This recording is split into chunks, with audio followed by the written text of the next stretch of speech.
I'll race you there!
All right, everyone is here.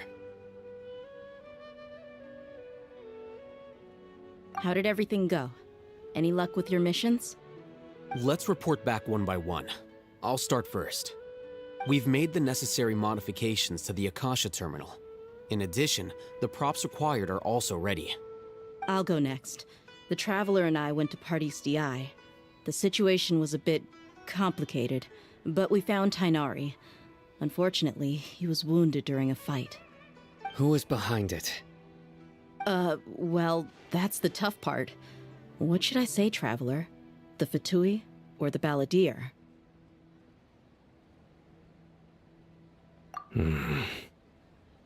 After some back and forth, we confirmed that the doctor has left Sumeru by boat.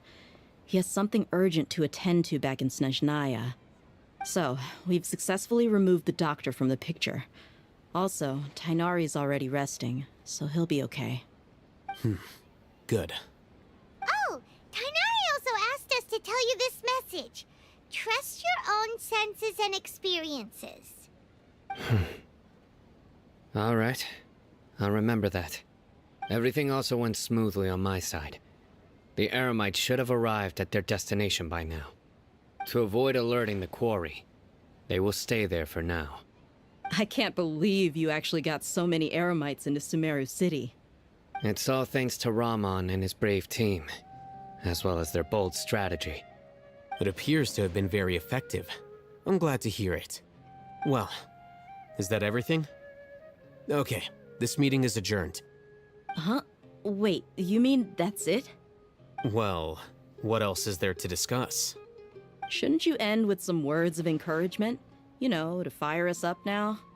Personally, I'd rather we all go home and get some rest. I'll hate them, Ugh. Oh, and if you wanted someone to say something to that effect, then I must reiterate that I'm here to strategize and not to lead. So you should find someone more suitable to do that. But I thought all of you academia big shots were great speakers. Then I should remind you that I'm the scribe. I know that. So what? A scribe is responsible for recording meetings, not speaking. Fine, whatever. Well, Sino doesn't seem to be much of a talker either. I guess that leaves it to my employer. Employer? Yep, the Traveler hired me.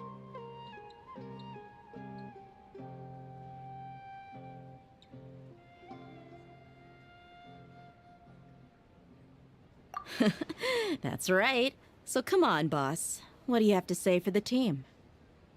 Yeah, say something to boost morale.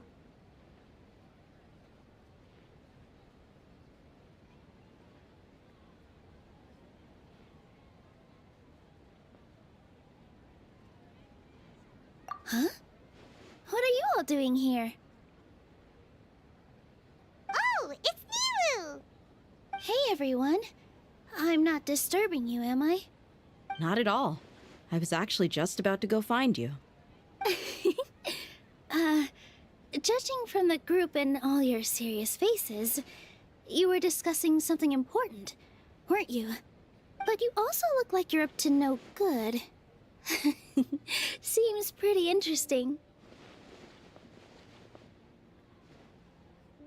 Welcome, Nilu. Would you like to join us? Huh? Join you? You mean you also want to discuss something important with me? Yes. Something very important. Nilu, are there any breaks in your performance schedule in the upcoming days? Huh? Wait, you're seriously inviting me?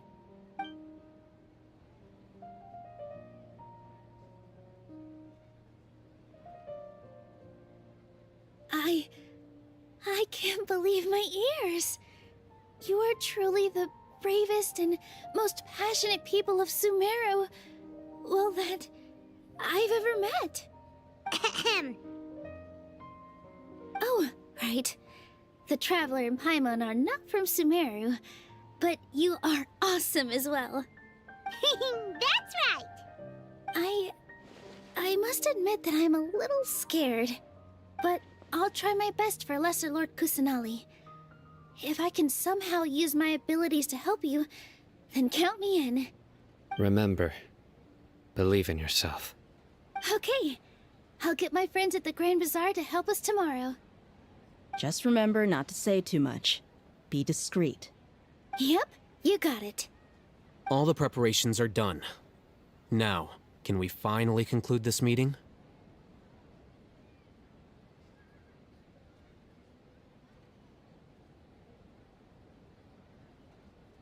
So, have you thought up what you'd like to say, boss?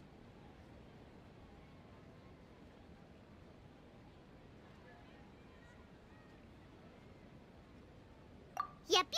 It's a grand plan and we're all super awesome.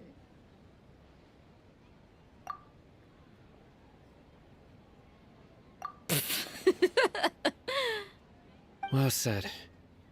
A good night's rest before an operation can be the difference between success and failure. Thankfully, I've had my place to myself recently. It's been nice and quiet. Huh? Oh, nothing. Alright, let's all go home and get a good night's sleep so we can be up early tomorrow. Okay, so I guess that means it's time to say goodnight now. Yep, good night, everyone!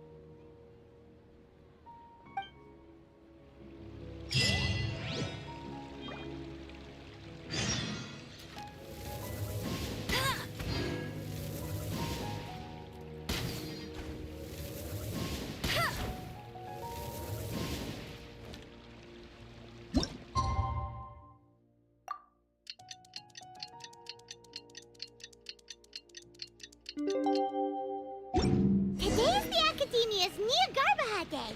We can finally put our plan into action. Oh, Hatham should be waiting for us. Let's go to the Academia and find him.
Hello, you two. Sleep well? Not really. Paimon got too nervous thinking about today and didn't fall asleep until the sun was almost up. What about you, Alhaitham? Naturally, I slept just fine. After all, a good rest should be considered part of the plan, since energy is an important resource. You just want to show off how calm you are. It's crucial to dissipate any tension before we execute our plan. The only thing you're doing is being annoying. Anyway, do you need me to go over the game plan again? Our target is Grand Sage Azar's office. Everyone in the Academia knows that's where the Grand Sage's console is. Only they can operate it. Many restricted commands and operations are executed via that console. I'm sure that console has a way to free Lesser Lord Kusanali. You know, Paimon's been thinking, what kind of technology could let the sages imprison even a god? That isn't something they could have accomplished with their scholarly talents alone. In the Sanctuary of Surasthana, there's a device of Greater Lord Rukkhadevata's that she once used to isolate herself while meditating. 500 years ago, the Grand Sage at the time modified the device so that it can no longer be controlled from the inside. They were effectively trapping one god with the power of another. So, how are we gonna get to the Grand Sage's office? Don't forget, today is Nyagarbha Day, arguably the most important day to the Academia. The sages and core Academia personnel are busy loading the latest batch of research developments and legal decrees into knowledge capsules so that they can be entered into the Akasha. All the Darshan's researchers have their noses to the grindstone, and the Academia's grounds are flowing with all sorts of people. It's the perfect time for an infiltration. When the Grand Sage leaves his office to supervise the entering process, that's our cue to access the console and free the Dendro Archon.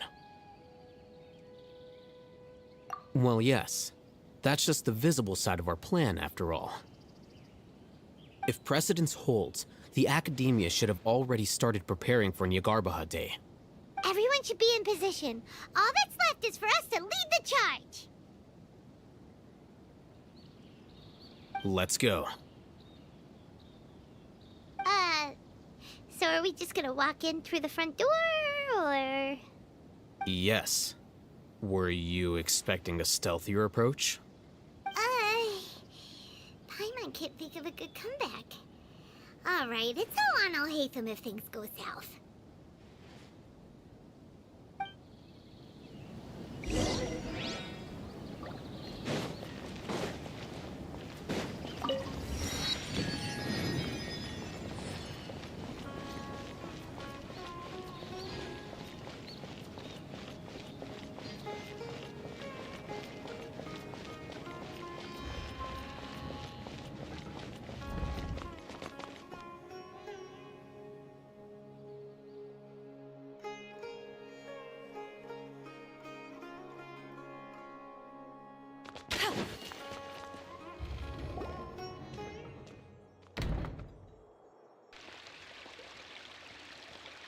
Scribe? Please, wait. Are you Scribe Alhaitham?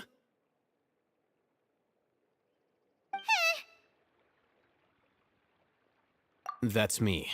Is something the matter? I'm in a hurry. No. I was just surprised to see you here. I had heard that the sages were looking for you not long ago, but I didn't know what for. And, also, please don't bring outside guests into the Academia. Outside guests? How did you arrive at such a conclusion? Your groundless inference shames the Haravatat Darshan. What did you say? I'm the top student in Haravatat, and I earned 3rd place at the last Inter-Darshan debate. Don't look down on me! That wasn't my intention. As your Haravatat senior, I just assumed that you possessed a greater aptitude for critical thinking. Look, based on what you already know, the purpose of my return and the reason they're here should be obvious. Is that so? Wait a moment. Let me think. Don't tell me the answer. The sages search for you. A blonde-haired traveler. Outside guests. So, from the start, the sages weren't looking for you, but this traveler? And you were gone from the academia for so long because... Hey, shh. Yes, you've proven yourself as the top student in Haravatat. I surmise you've arrived at the correct conclusion. As I expected. Please, forgive me. I wasn't thinking clearly just now. Thank you for getting me back on track. It's nothing. We'll be on our way then. All right. Thank you for your contributions to the academia, Scribe.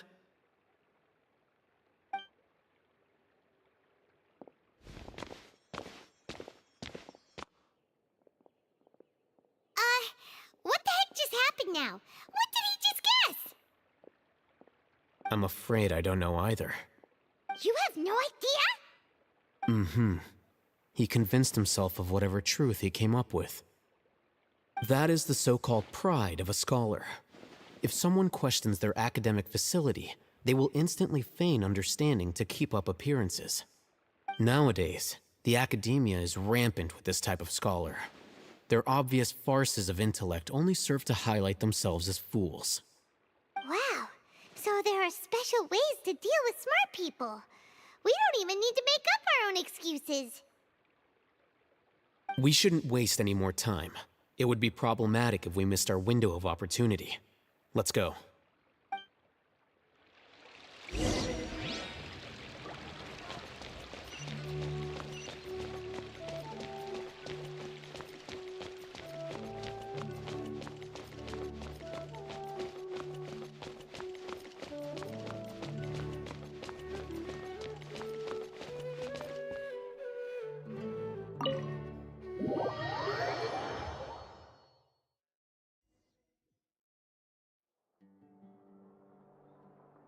Is this the Academia's library? Indeed. Known as the House of Dana, it is quite possibly the most extensive special collections library in Teyvat. There are a lot of students going through here. Is it really okay just to waltz right in? The Academia marches to a fast beat, especially since it's Nagarbaha Day. They're all occupied with their own matters. Just act natural. Now, hurry along.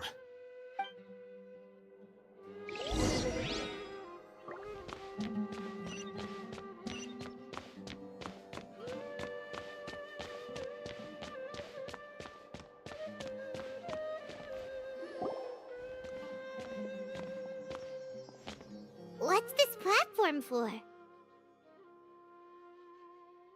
It's a lift that Academia personnel use to access higher floors.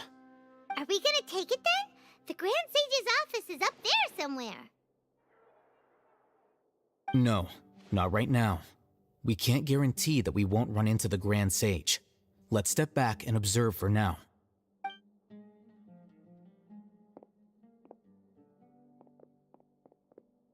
You think the Grand Sage will exit from there? And after he does, we'd sneak past him? Oh, Paimon thinks that's really dangerous. Who knows? However, if we can confirm Azar's current location, our operation will be much safer if we... Allow me to offer you a hint. If you wish to know his location, look behind you.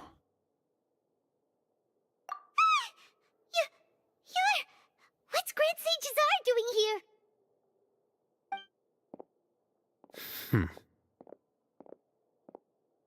Do not tell me you believed the Academia would not grow suspicious of you after such a prolonged absence, Scribe.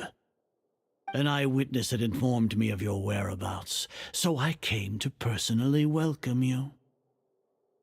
Grand Sage, I didn't expect you to care so much about me. I'm truly flattered.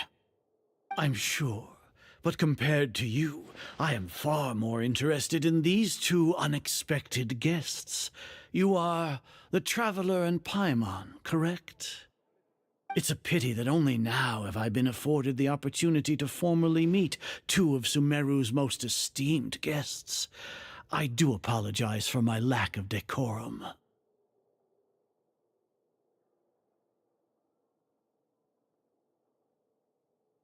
Excellent. You immediately initiated discussion instead of attempting to prepare some perfunctory excuse. You clearly understand the situation at hand, and have no intention of making a reckless stand. The foot traffic here renders this place unsuitable for discussion. Please, follow me to my office.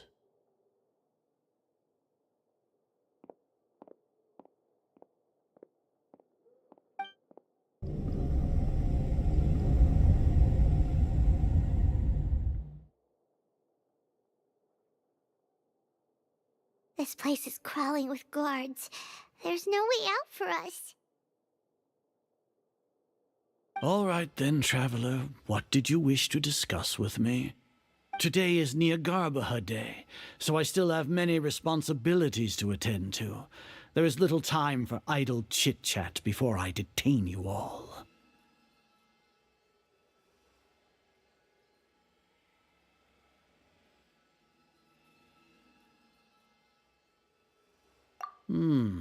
You seem to know quite a bit about our endeavors. If that is so, then you should be praising our great work, rather than using your trivial misgivings in a futile attempt to sway me. Trivial? Then tell me, what do the Fatui want from me?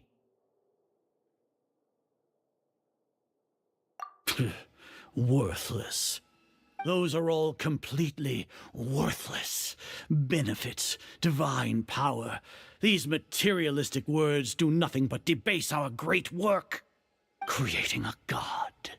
Yes, we are using human wisdom to create a god.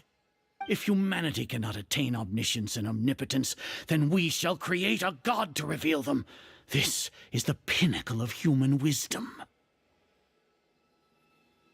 We shall regain a god's guidance at long last. No longer will we flounder in the interminable void of consciousness and knowledge.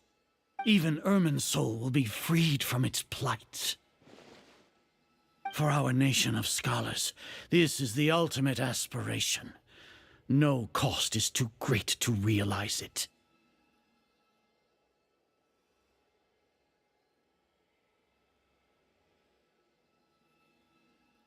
You will never understand the rapture of having a god be born within your very hands. With your degree of knowledge, you cannot even comprehend such an emotion.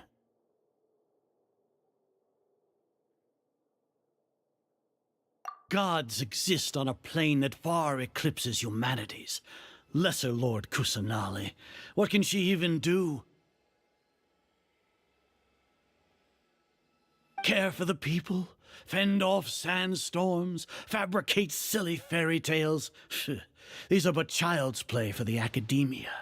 Does that make us equal to the gods? We are a people favored by Greater Lord Rukadevata. Though I may have personally not seen it, our forefathers bore witness to true wisdom.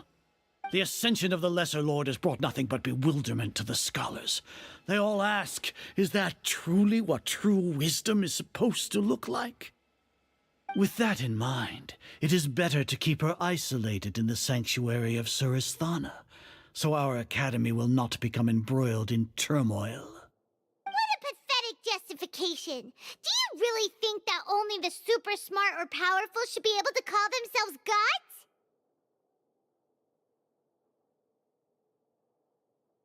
As per your judgment, Grand Sage, they are indeed dangerous individuals. Not only are they acting against the academia, but their ideologies have the potential to lead scholars astray. Looks like there really was merit in my assignment. Alhaitham? Are you talking about us? Anyway, I've brought them to the academia as ordered, but it took some time and trouble. Oh, that reminds me. Here's the investigation report you had requested. It's a summary of my time spent with the Traveler, an array of information about him ready for your perusal. Oh, Haytham! So you're still on the Academia side! We finally started to trust you!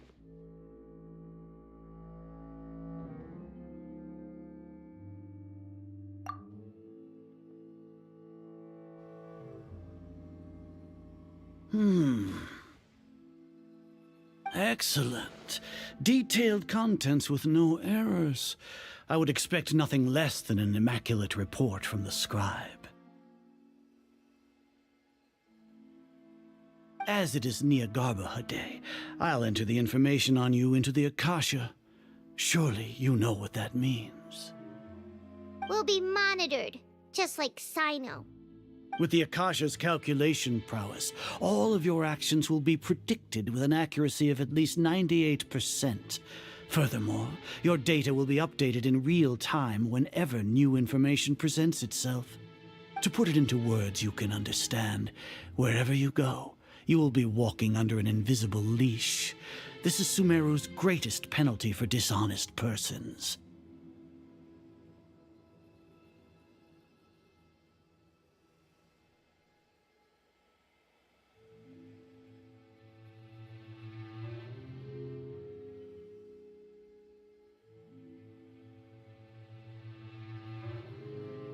Are you not familiar with the concept that great responsibility begets an equally great suspicion? In any case, you are Sumeru's most concerning external variable. Locking you down will greatly decrease the chance of any undesirable outcomes coming to pass. You're despicable! Despicable? Perhaps from your perspective, but I suppose you had mentally prepared yourselves for this, no? Your ploy was to sacrifice the traveler here, was it not?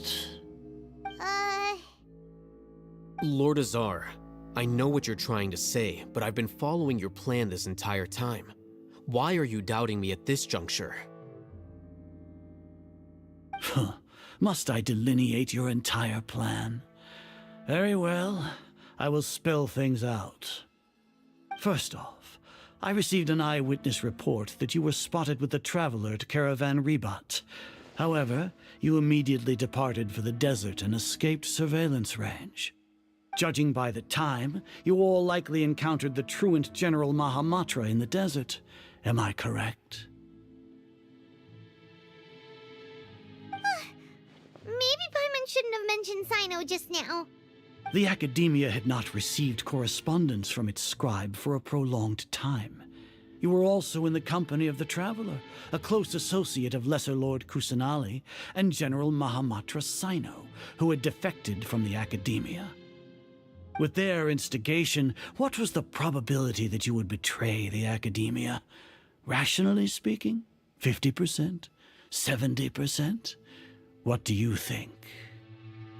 Regardless, that's only a guess. The facts are that I've brought the Traveler right before you, and I gave you my report. Indeed, your boldness deserves praise.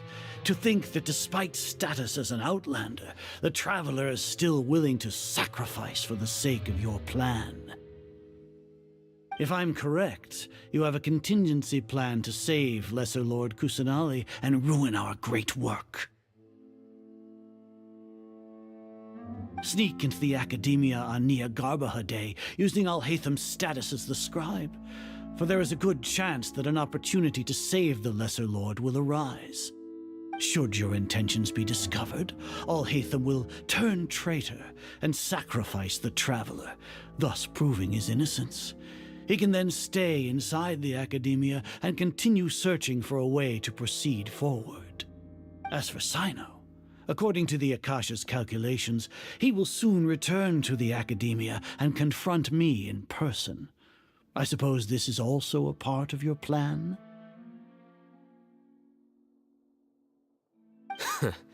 You'll see me as a traitor regardless of what I say, no? Even if you impugn me, it would have little effect on you all. You misunderstand. Losing our scribe would irreparably damage the Academia's regular operations and the development of Sumeru's future academic systems. However, under the current circumstances, even that is trivial compared to what we stand to gain from our great work. You said that I betrayed the Academia, but you, Azar, you've betrayed all of Sumeru, betrayed its Archon. So flight has turned to fight at long last. Guards!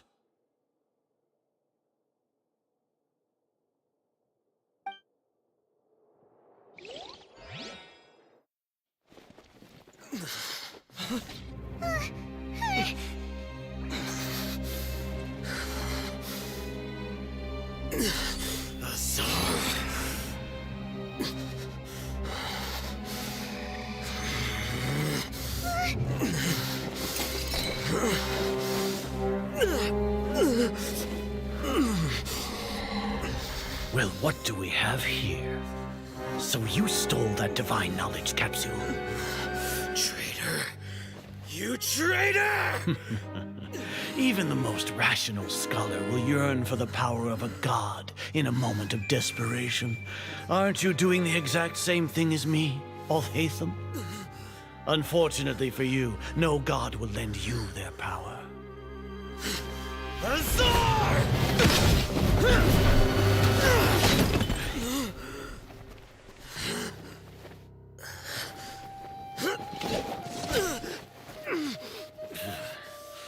He has gone completely insane.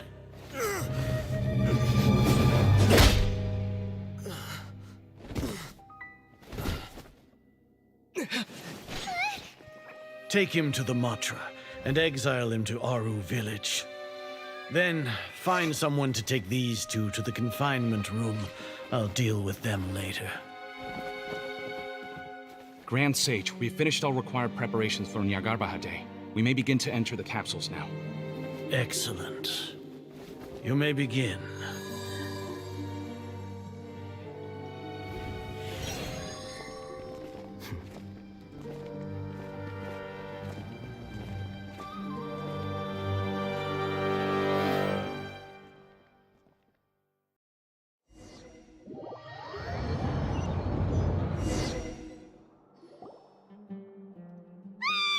Don't lock us up! Let us out!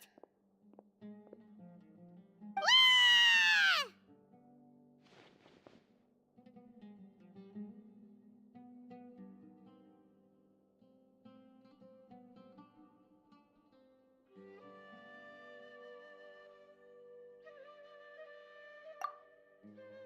Oh, yeah. Paimon got a bit carried away there. How was Paimon acting just now? Great, huh?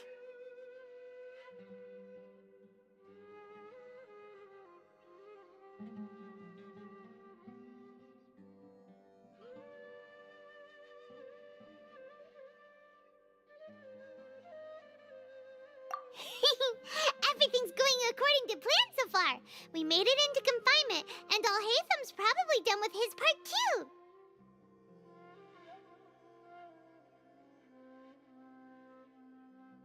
We even managed to trick Grand Sage Azar. Alhaitham sure knows how to cook up a plan. What are we doing next? Paimon has trouble remembering things when she's worked up. Right. Paimon thinks it went something like this. Apart from that, we still have yet another goal in the first stage of our operation, which is to send the Traveler to the confinement room. What? Why do we want to get him locked up on purpose? He's always been the person the sages are most afraid of, as well as the greatest obstacle to their successful implementation of their plan. They are very aware of the risk he poses to them. Once the Traveler is imprisoned, the sages will likely think that everything is under control. And with their guard down, the next phase of our plan will have a much higher chance of success. I can already see the pompous looks on their faces. Oh, that's a super tricky plan. But Paimon still thinks it's not really worth it. That isn't the only reason, of course. He has a more important task once he's in confinement. According to the Academia scholars in Ramon's custody, Lesser Lord Kusanali has sealed off her consciousness in the Akasha ever since she was captured by the Doctor. That way, they can't pry any more information from her. Even if we break into the sanctuary of Suristhana, it will take time to awaken Lesser Lord Kusanali's consciousness. We need to do that in advance. So our job is to wake up Nahida! Okay, totally worth getting thrown in jail for. The confinement room is inside the Academia, close to the sanctuary of Suristhana. It's a completely enclosed space, and you won't be receiving any visitors. I'll work with Ramon's scholars to make some modifications to your Akasha terminal. Once you're in, get as close as you can to Lesser Lord Kusanali and try to connect to her consciousness.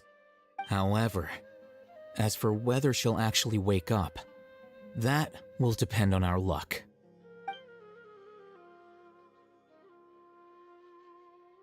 Oh, no wonder you've been wearing your Akasha terminal today. It's the one that Al-Haytham modified. Paimon thought they'd take our Akasha terminals when they'd locked us up in here. Were they being careless?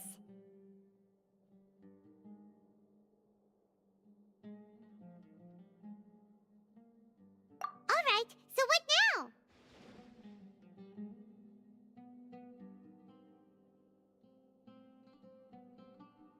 Sounds easy enough.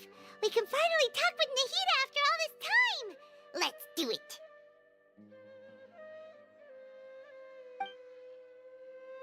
There's a light flashing on your Akasha terminal. It's almost like... the faster it blinks, the better the signal.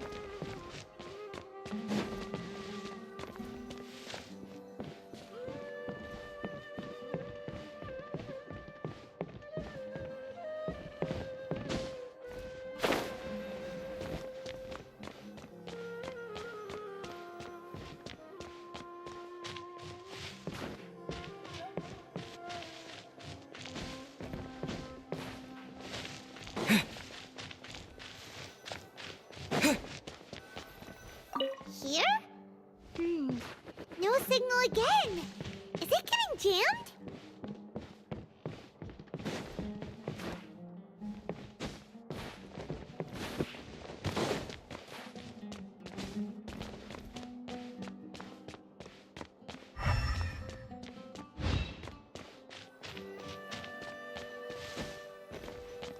Whoa, it's Mora! Ooh, Mora! No, Paimon, we're not here to hunt for treasure!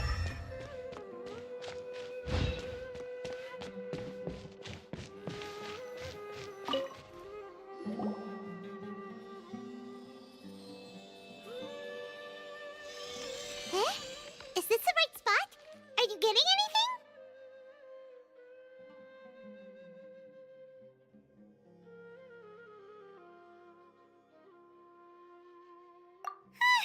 Please work!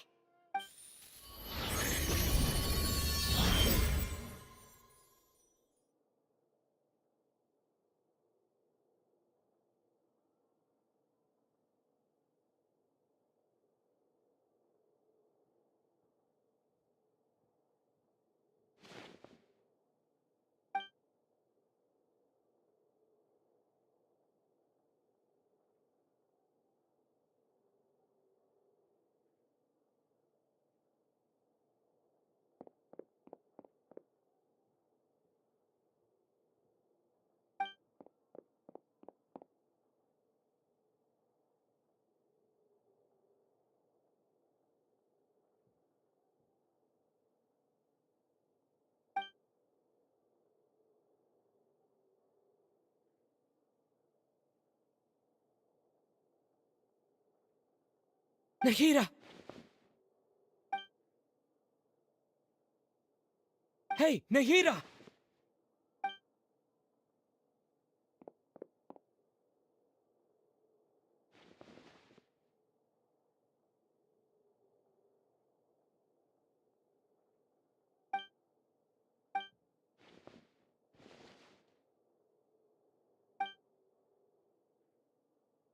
When did it first start? Oh, right. It started from the moment I was born. I want to become a worthy Archon. So I've kept studying. Kept listening to my people and their hearts. Kept looking for a way to save Irminsul. So I can catch up. Catch up to Greater Lord Rukkhadevata. But I'm stuck in the sanctuary of Surasthana. The sages are creating a god to replace me. And I'm forced to lock my consciousness in this boundless darkness. Nahida!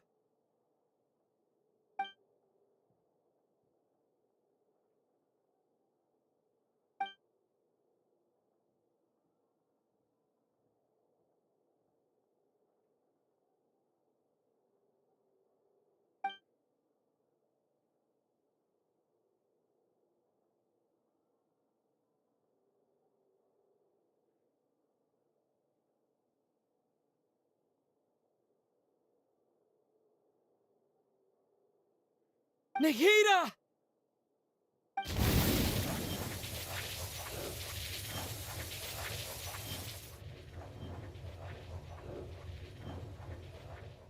It's so quiet here.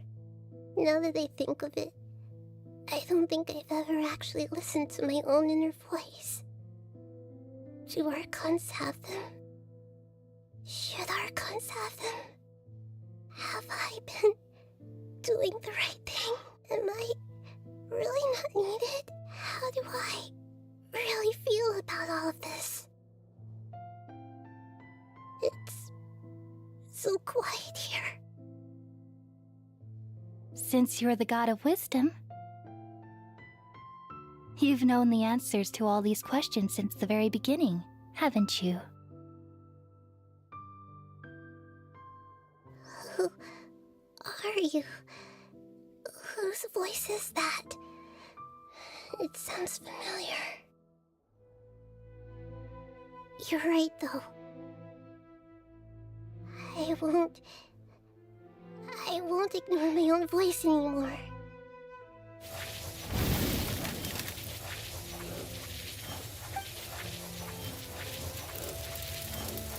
Nahida!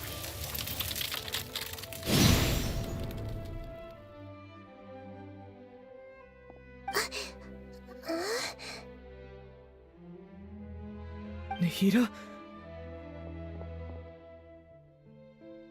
Did you wake me up?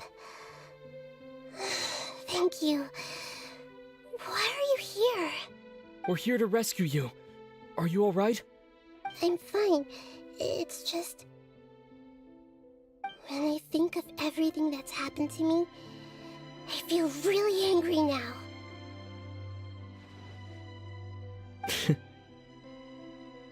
You should have been angry ages ago.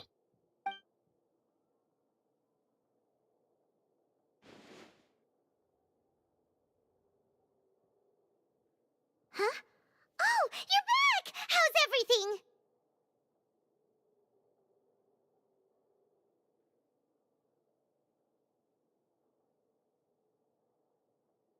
That's wonderful news! Great! We weren't locked up for nothing!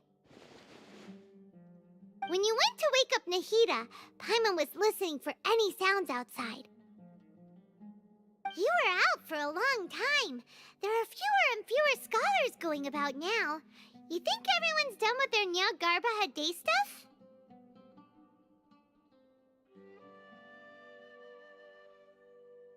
Yep, so that means our next act is Nilou's performance!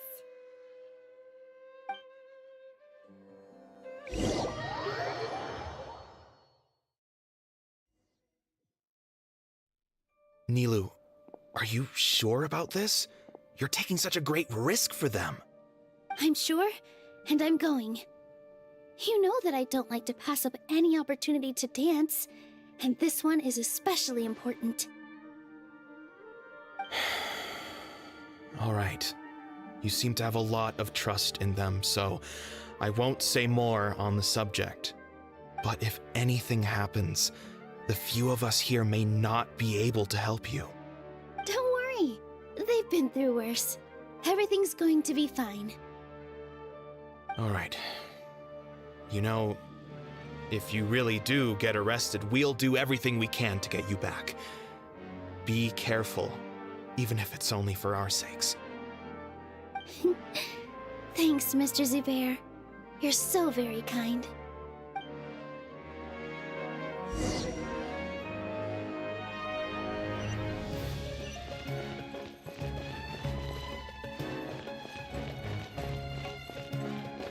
Here! Yeah! Ah! Yeah! Here!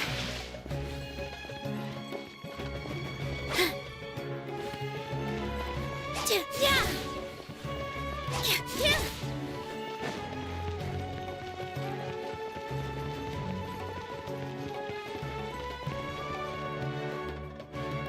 Nilu, how's it going? Nervous? Definitely more than usual. But it's because I'm worried I won't dance well enough. It's okay. Just focus on your performance. We'll take care of everything else. You sure know how to talk.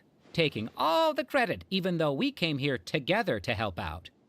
Well, thank you both. I'll have to treat you to a meal after all this ends. I really, really appreciate all of your help. Ooh, that sounds great. Huh? How can we say no to that? All right, let's get back to business. Nilu, we'll be here to keep people from going to the academia so they don't interrupt your performance. I was planning on telling them something like, the academia's been conducting a weird experiment, and some of their test subjects escaped. It's really dangerous there, so stay away. Oh, you couldn't think of anything better? Oh well, I guess it does sound like something the academia would do. I think it sounds great. I'm counting on you guys. Don't worry, it'll be a piece of cake.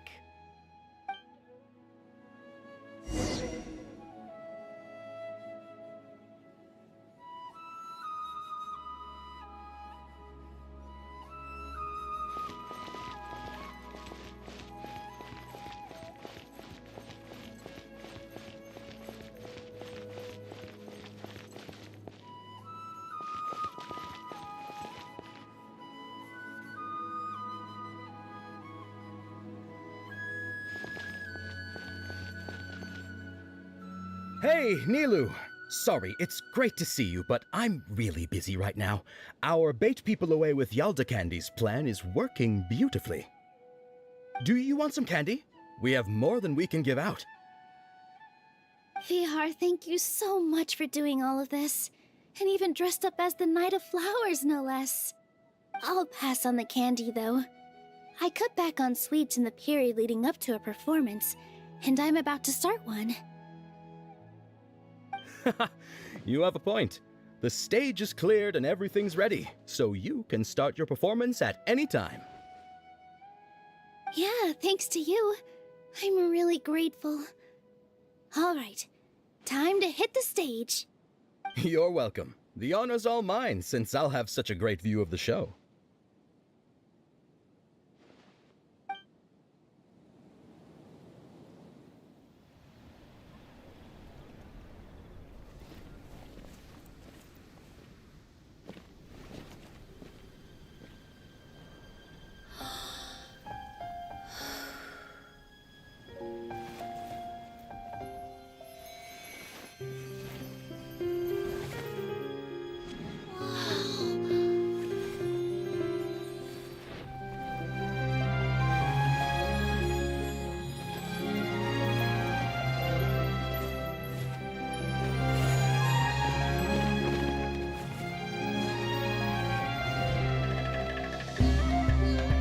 I've never seen a performance like this. This is incredible. Yeah, but I heard that public performances like these have been banned. I can't believe she's doing this here.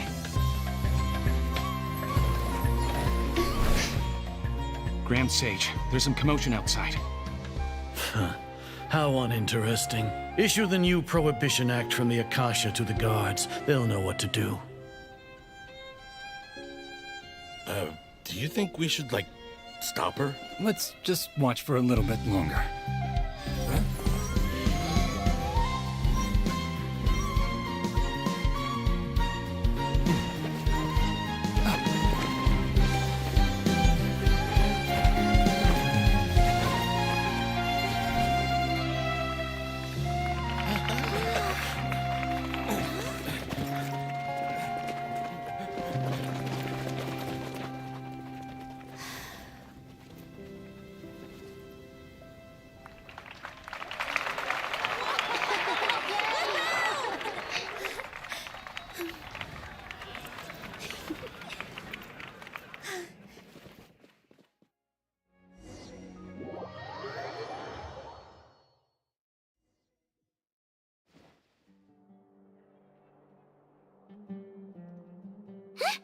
Did you hear that?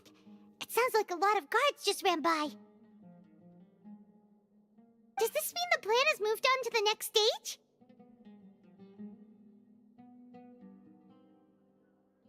Yep. It's great that everything seems to be going well. Come to think of it, when did Alhaitham replace the knowledge capsule that was about to be entered into the Akasha?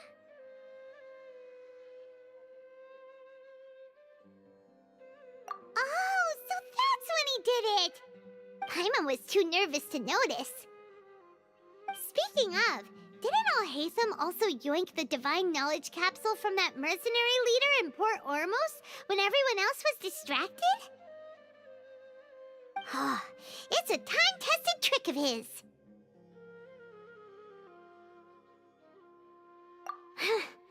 Why are we complimenting him? Yeah, he's smart and all, but he still makes Paimon's blood boil. Let's review our plan for this stage again. It's not like we have anything else to do right now anyway, and it'll help us feel more confident. Paimon remembers that Nilou's task was supposed to go a bit like this. Now that Lesser Lord Kusanali's consciousness has been forcefully sealed, the core figures of the Academia and their guards have started to wear their Akasha terminals again. With the Doctor's technological support, they think they have nothing to fear. How despicable of them to rely on such a person. But this is also our chance. I was originally asked to draft the knowledge capsule for the Artistic Performances Prohibition Act when I was still at the Academia.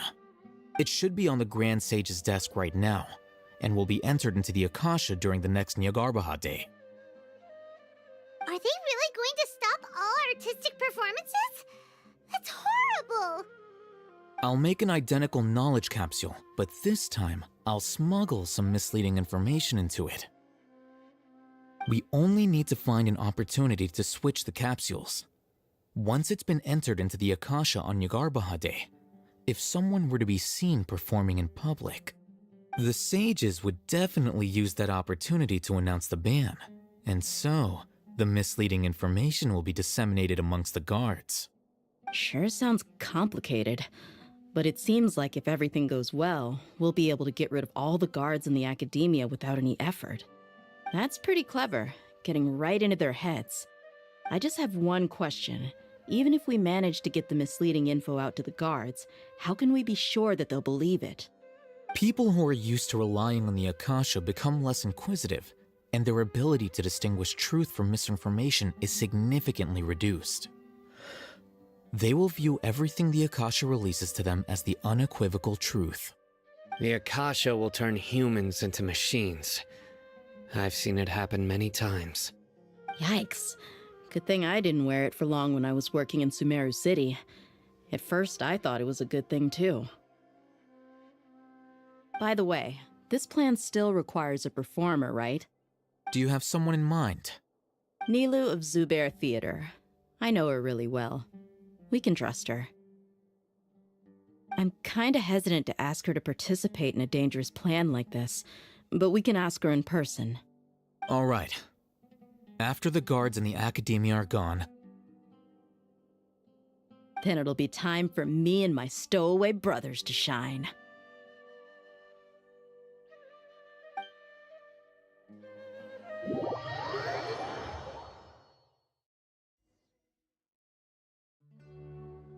Here they come. Did you see that, Raman? They came out from the Academia in droves.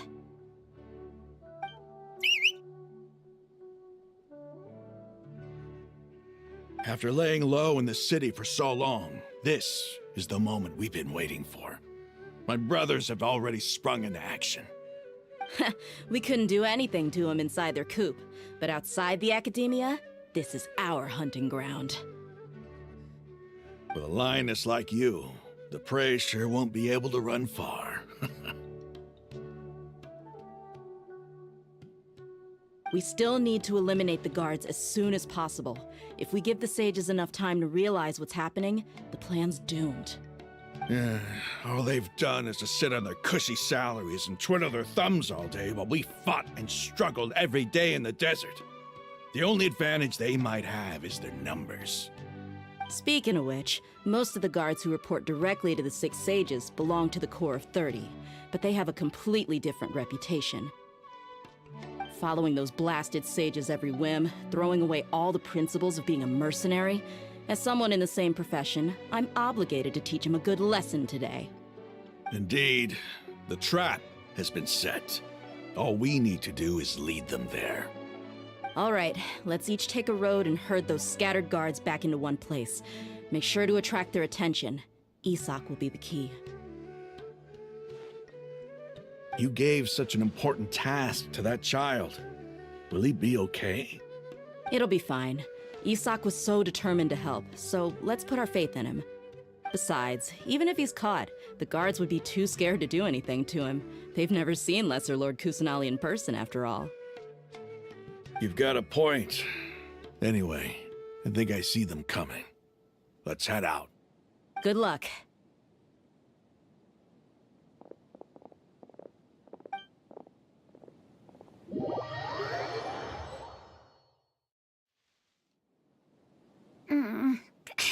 This outfit. Hey, do you remember what you need to do, Isak? When the guards get here, you'll pretend to be Lesser Lord Kusanali and run away from them. Oh, yeah, I remember. Of course I do. I'm just a little nervous. Relax. Don't think about getting caught. Even if that happens, we won't leave you behind.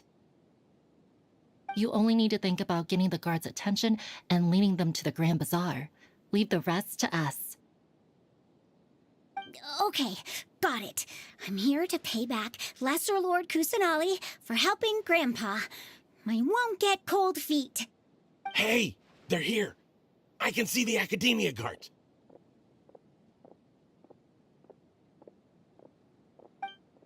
All right, it's time, Isak.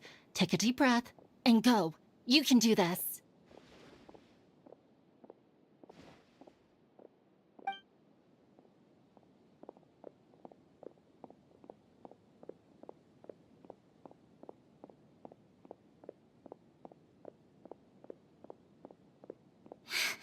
Why is there a guard over there?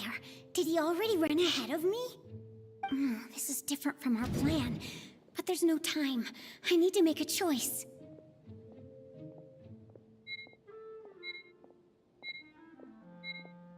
Hey, stop! I saw you! Don't try to run!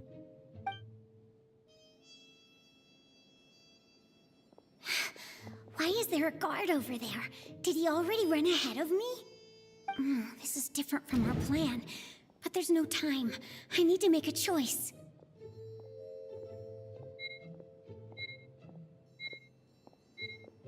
Hey, stop! I saw you! Don't try to run!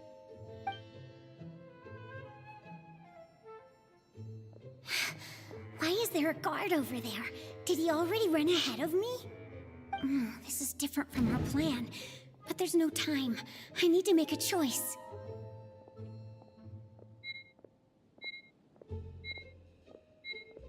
Hey, stop! I saw you! Don't try to run!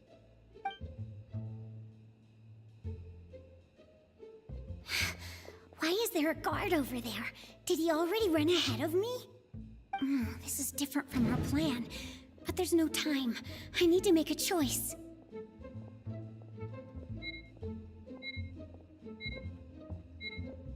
Hey!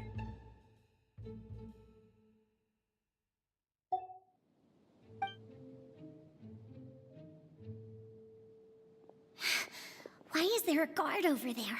Did he already run ahead of me? This is different from our plan. But there's no time. I need to make a choice.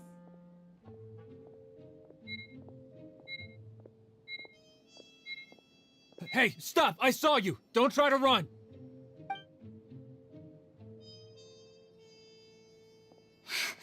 Why is there a guard over there? Did he already run ahead of me? This is different from our plan. But there's no time. I need to make a choice.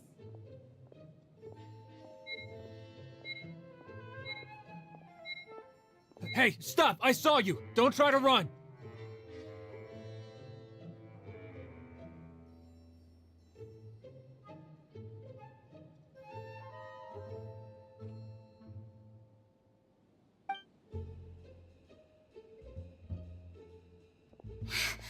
Why is there a guard over there? Did he already run ahead of me?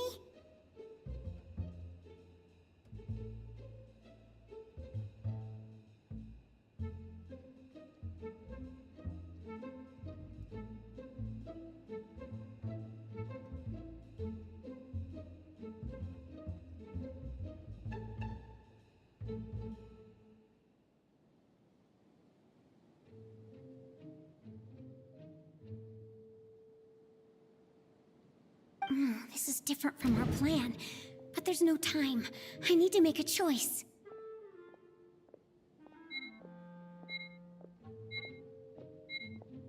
Hey, stop! I saw you!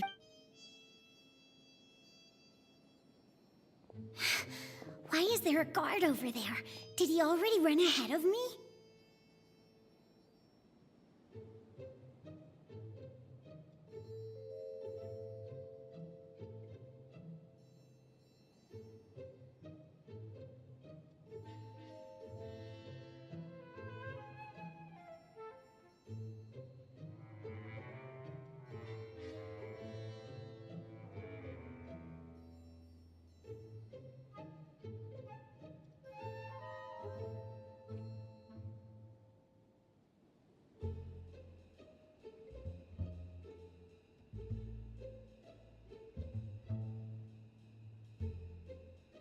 This is different from our plan. But there's no time. I need to make a choice.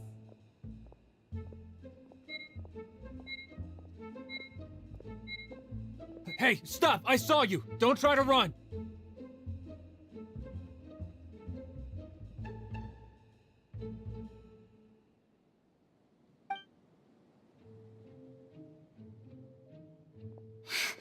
Why is there a guard over there? Did he already run ahead of me?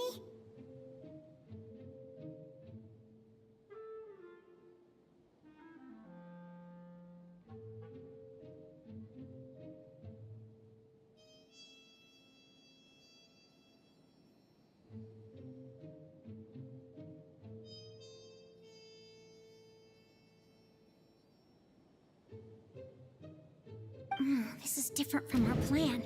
But there's no time. I need to make a choice.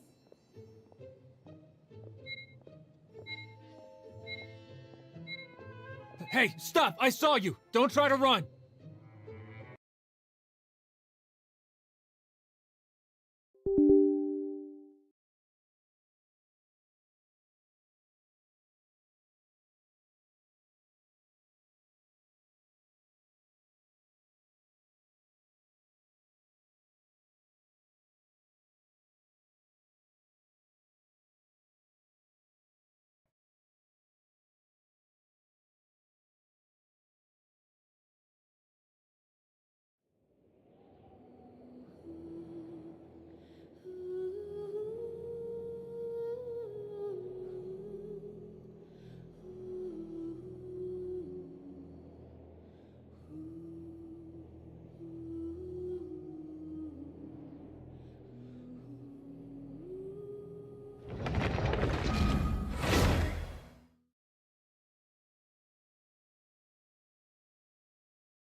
This outfit. Hey, do you remember what... Oh, yeah. You only need to think... Okay. Hey, they're here. I can see the Academia guard.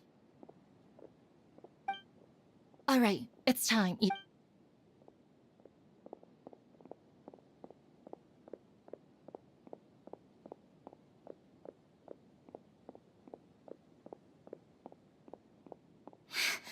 Why is there a guard over there? Did he already run ahead of me? This is different from our plan. But there's no time. I need to make a choice.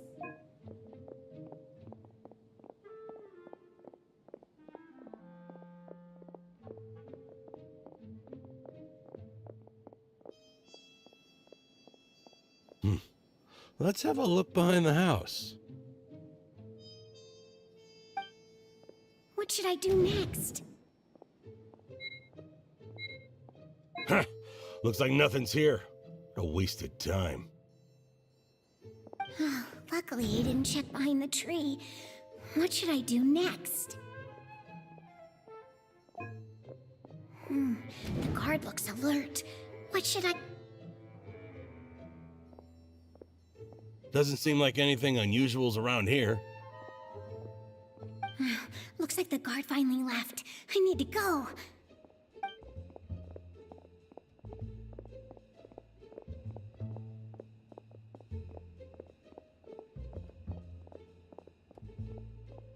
Hey! Lesser Lord Kusanali is over there! Stop! What? Lesser Lord Kusanali? How did I not notice that? They found me. This is bad. Where should I go?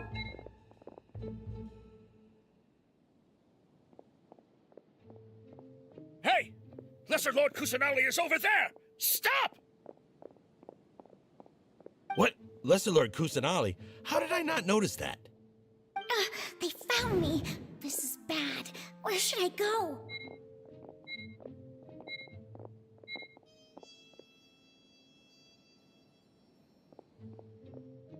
Hey! Lesser Lord Kusanali is over there! Stop! What? Lesser Lord Kusanali? How did I not notice that? They found me. This is bad. Where should I go? The target suspected to be Lesser Lord Kusanali has escaped into the Grand Bazaar. Assemble and arrest her!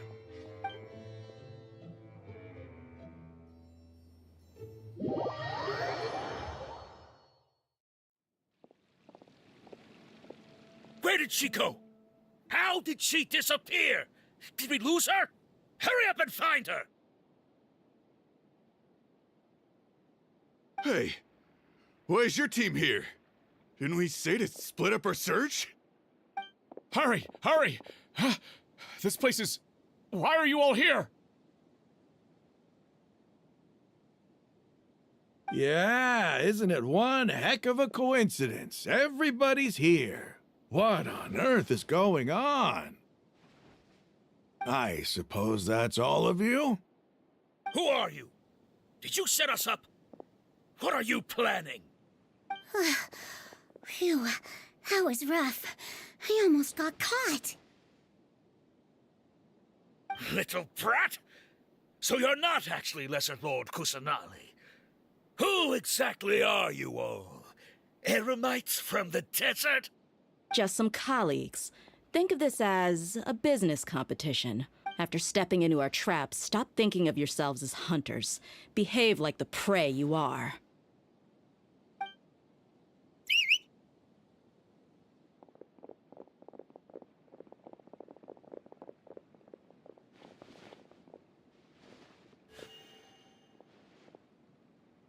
An ambush? How's that possible? This is Sumeru City, but mercenaries from the desert somehow ambushed us! You've spent all your time hiding away in the academia. This place has long since become our hunting ground. Brace yourselves!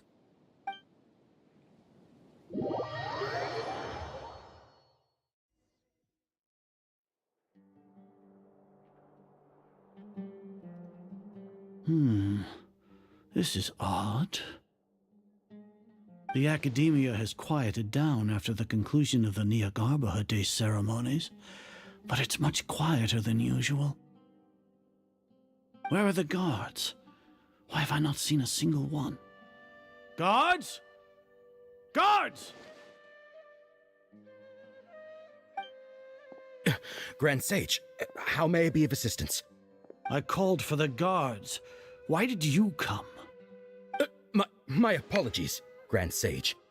Right now, all Academia guards have entered the city to perform the ordered arrest. I thought you knew. Arrest? Who is there to arrest? I have an ominous feeling. Arrest Lesser Lord Kusanali, right? Is that not what the order was? Lesser Lord Kusanali? You mean she has disappeared? Yes. I wouldn't dare make up something like that. Right now, everyone is in a panic, and many are saying that Lesser Lord Kusanali will take revenge on us. What happened?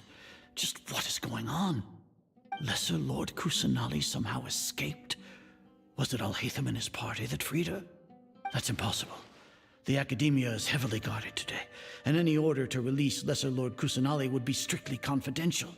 Besides, Alhaitham and the Traveler are already in our hands. What manner of trickery did they employ? How could Lesser Lord Kusanali disappear into thin air? Disappear? Wait. How was the arrest order distributed to the guards? It was issued by the Akasha earlier today. Only you have the authority to send messages like that, so I thought it was your order. Let me check.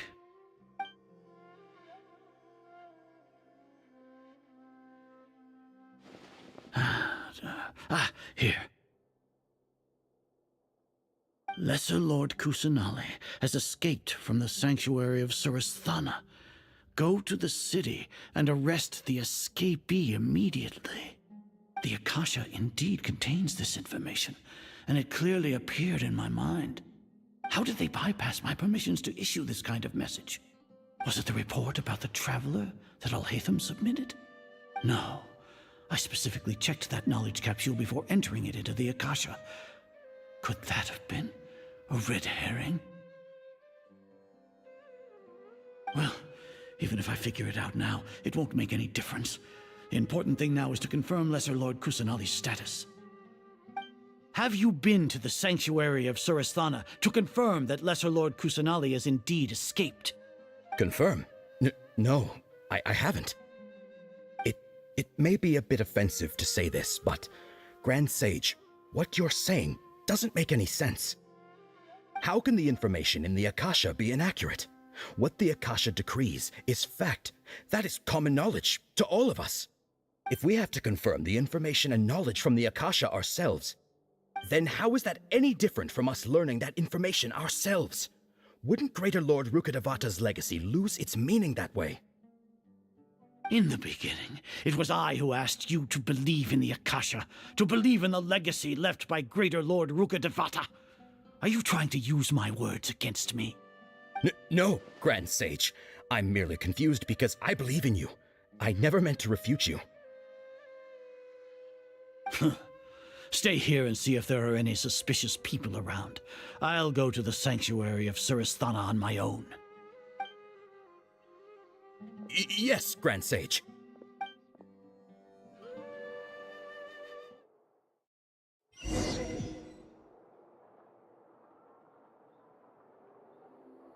Lesser Lord Kusanali has escaped from the sanctuary of Surasthana. Go to the city and arrest the escapee immediately. How can that be? Stop thinking about it. Stop. It must be a trick of theirs. As long as I personally confirm it. Ah! Impossible. That's impossible. There must be something wrong with my eyes.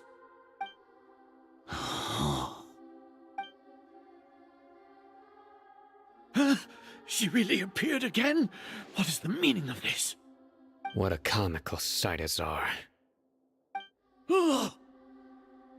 Once the Akasha has put certain thoughts into your head, even the Grand Sage can no longer see what's right in front of him. You all can only see the world in your mind, the one you think you know. And precisely because of this, you disregarded Lesser Lord Kusanali's existence. She has been a wise and worthy Archon. Sino, have you been waiting for a chance like this? The Akasha predicted that you would return to the Academia to confront me, but I didn't expect it to turn out like this. I was careless. No, you were blinded. Your faults stem from your reliance on the Akasha. You're still the same as always. I truly did not expect a proud person like you to cooperate with Alhaitham and the Traveler. People change, Azar. Admit it. The Akasha can't predict my actions anymore. Then tell me, what have you found during your investigation? You want to buy time? This is the sanctuary of Surasthana. Under your own regulations, even Academia staff are forbidden to come here. No one will come to save you. As for the investigation, I've at least confirmed that you are guilty of insurgency against the Archon. A serious crime. So what?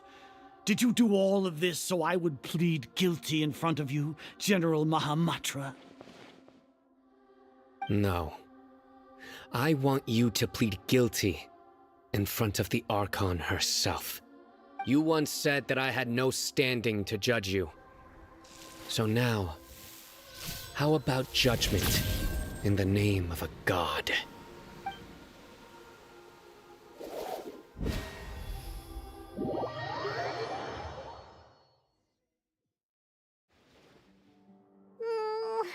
How long do we have to wait?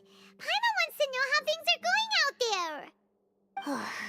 Paimon hasn't heard any sounds outside for a while.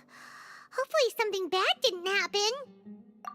Yeah, but aren't you scared that we might be locked up in here for the rest of our lives? Thinking about it, at least Paimon has you. We could still chat like this. When Paimon thinks of Nahida being imprisoned alone in the sanctuary of Surasthana, Paimon can't help but feel sorry for her.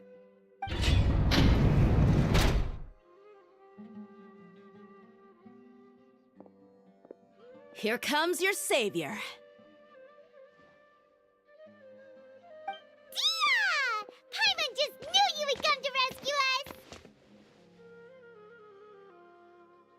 You two really owe me some big thanks. I had to search through who knows how many guards to find the key here. It felt even more tiring than whacking them. I'm exhausted. Thanks a lot. Need Paimon to rub your shoulders? No, that's, I'll pass. What are you afraid of? Oh, are you ticklish?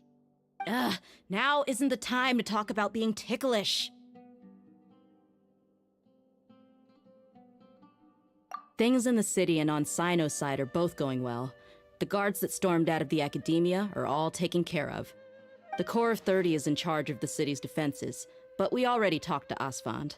They've been fed up with the sages bossing them around. As long as it doesn't break their employment contracts, they'll turn a blind eye. That's probably because you've been super great friends with them for a long time. So, how's Sino doing? The Grand Sage is in his custody. Even I know how terrible it is to fall into Sino's hands, so he probably does too. Sino forced him to release Lesser Lord Kusanali. He has no choice but to obey. So, hurry to the sanctuary of Surasthana. Assuming nothing weird happened, we should have already rescued our Archon. Honestly, I didn't expect our ragtag bunch to do this well. We just came together last minute to save the Archon, you know? Alright, you two better go. I still have to clean up some messes in the city. See you around.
Hey, there's something strange over there. Come on.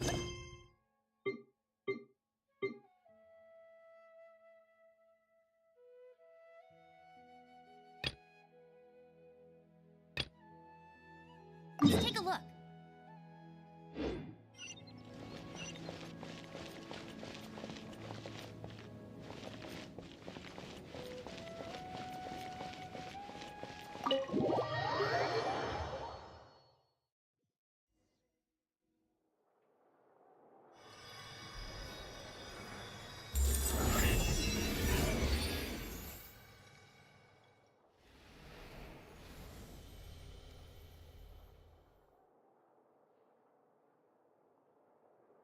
Nahida!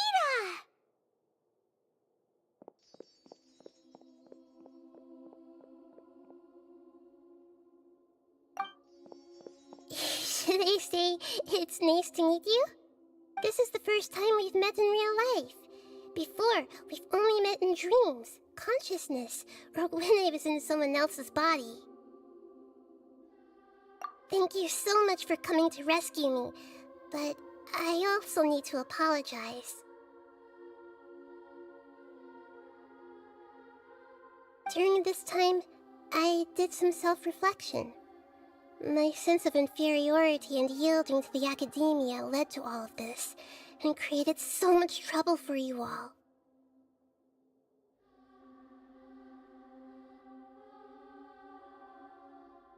Exactly! We're here because you're a good Archon and one of our friends! Thanks, you too. Amazing. So this is how it feels to walk out of that cage with my own body. It's like I just had an endlessly long dream. I can't even tell if I just woke up or was only now born into this world. My concept of self has become so clear. But now doesn't seem to be the time to indulge in this feeling.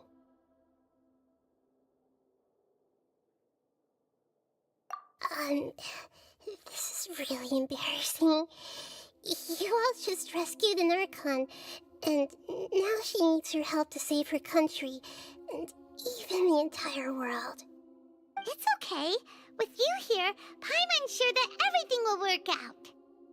There's one more thing. What is it?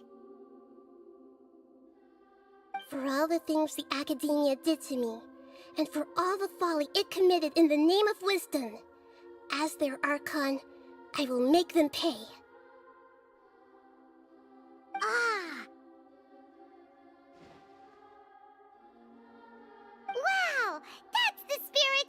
You're finally standing up for yourself and not letting people walk all over you! I understand now. To be a better Archon, I first need to better myself. If you haven't even figured out how to be a caterpillar, how can you be a butterfly?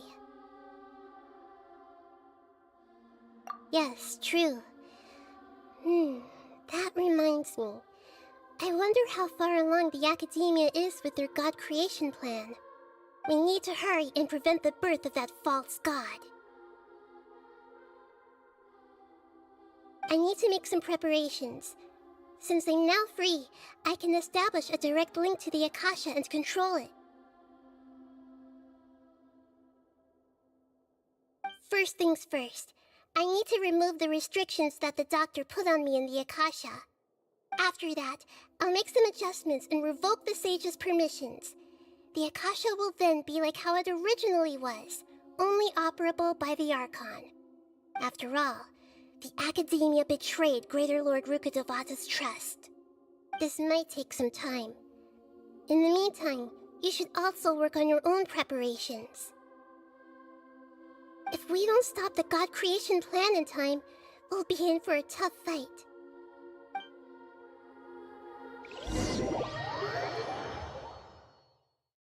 You might as well prepare for a fight. When we're done, we can take a walk around.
How's it going, Nahida? I'm done with the parts that needed my involvement to complete. Although it's my first time working with the Akasha like this, its internal structure and operation procedures are easy for me to understand. Greater Lord Rukkhadevata's design is truly brilliant. Oh, also, this is for you. Huh? What's this little floaty thingy? It's a small device I put together just now. You can think of it as an upgraded Akasha terminal. You may not need it right now, but it should be helpful in certain situations. Wait! This thing has the same characteristics as Paimon! We're both small things that float! Oh, all the things that make Paimon special got copied! When Paimon appears with the Traveler from now on, people won't remember Paimon because she isn't unique anymore!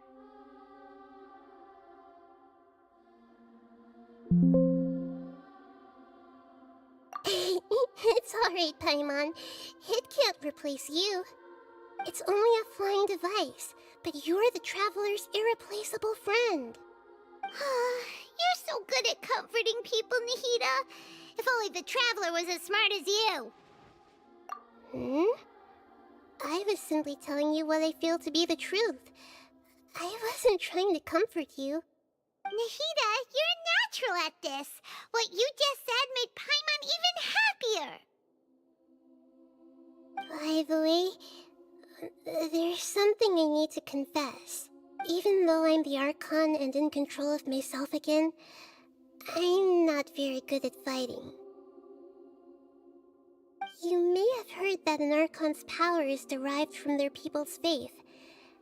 However, I'm not as well loved as Greater Lord Rukkhadevata. If we get into a situation where combat is our only option, I'll have to count on you, and I'll do my best to provide support. I'm glad I can rely on you. So the God of Wisdom isn't good at fighting? That actually sounds about right. I've located where the false god is. Time is of the essence, so let's skip to it.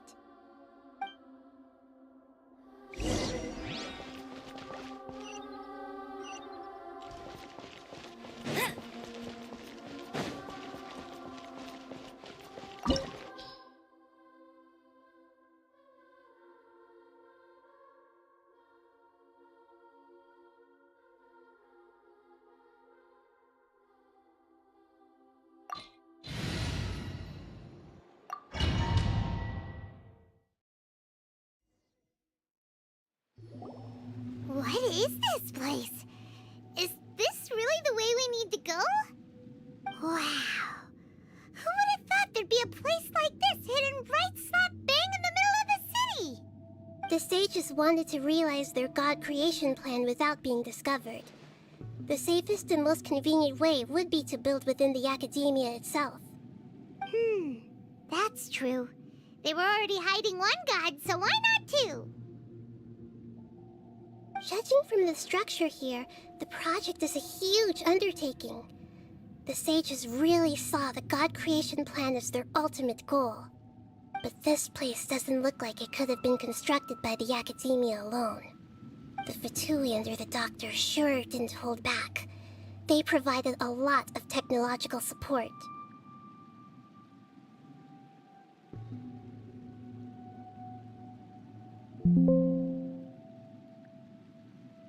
Yeah, or else they wouldn't have been that generous. Is that it, though? I've always felt that this doctor is different from the academia sages. He doesn't seem to share their sense of urgency. Instead of being interested in the end product, it's like he's enjoying the experimental process. The Fatui Harbingers are all such weirdos. So, the doctor being weird is actually normal. So, this Fatui that they're trying to turn into a god is called the Balladeer? We had previously come into contact with his consciousness. He harbors particularly strong obsessions. One is the desire for a gnosis, since he was created to be the vessel for one. The other obsession is probably related to his past. I can't quite explain it. Paimon knows that he was a prototype puppet for the Raiden Shogun before he became a Fatui Harbinger.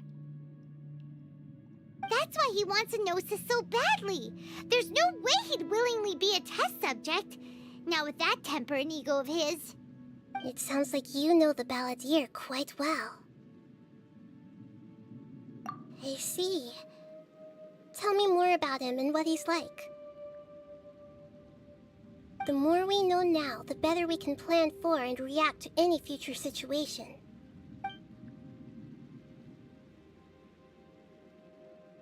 Ah, I see. How fascinating. Alright, time to go. Let's get through here and meet him in person.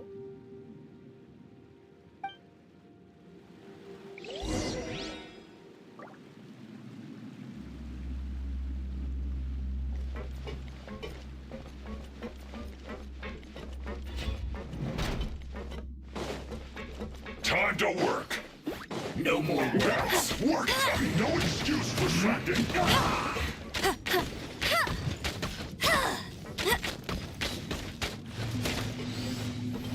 Let's not waste time. Let's end this quickly. No slacking off!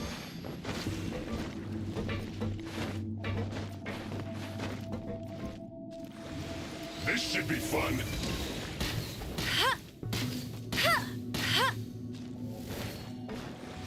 Not breaking a sweat.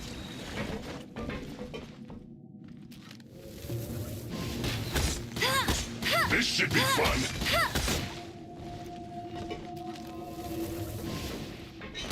It isn't time for a break yet. That's cheating.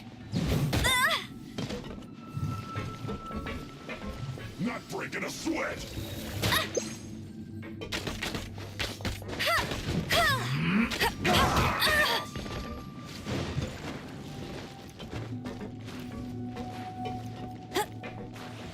Bet you can't keep up with me.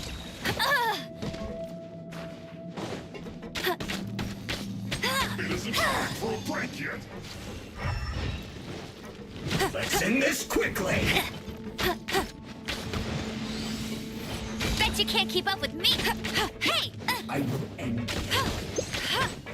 No slacking off. No one escapes my sights.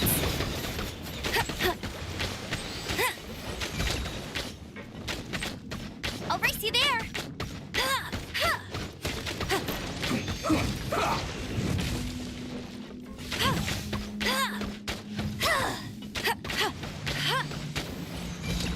Let's not waste time.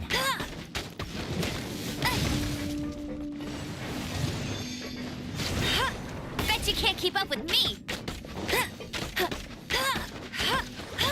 Not breaking a Bet you sweat. can't keep up with me.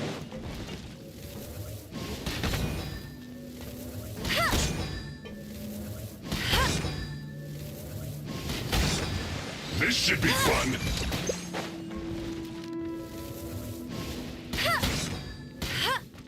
It isn't time for a break yet.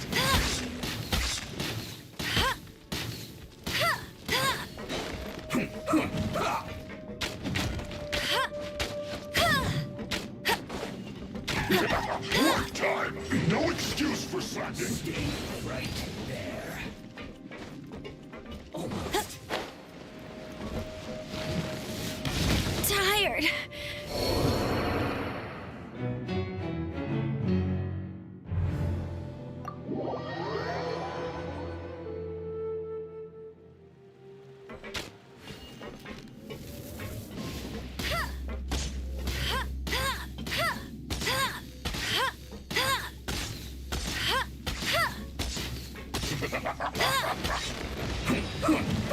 It isn't time for a break yet.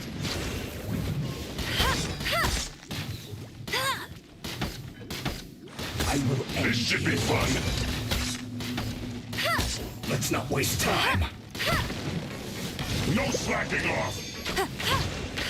My duty at an end.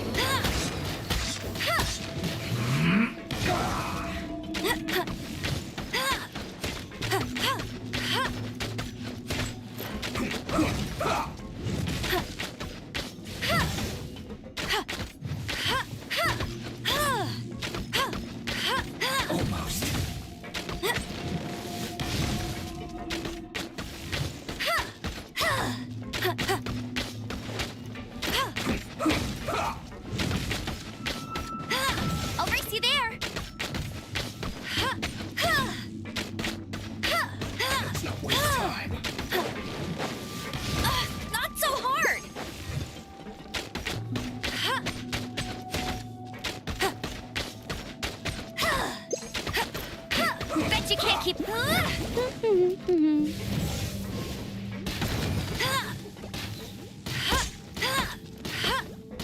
Let's end this quickly! No escape!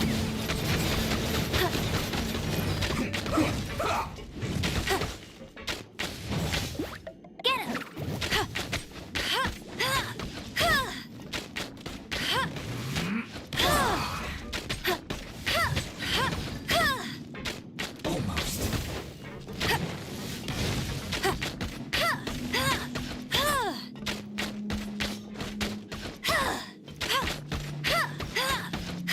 Hey! Let's end this quickly!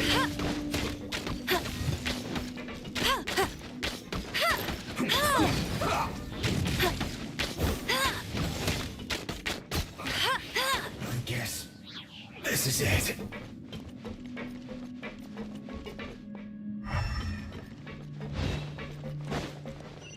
That's more like it.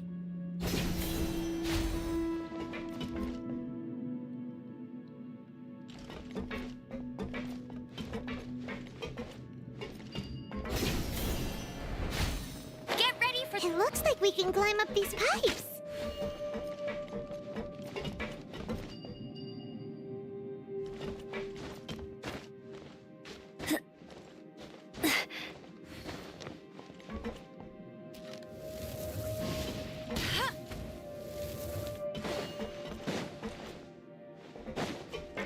Bet you can't keep up with me.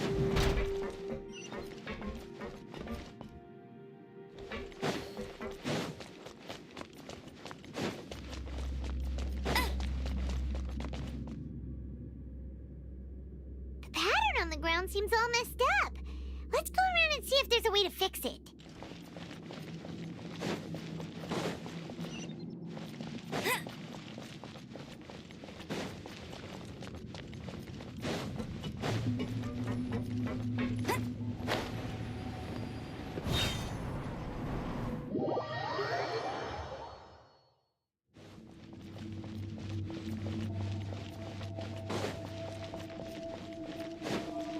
Bet you can't keep up with me. It seems to have stopped. Let's continue.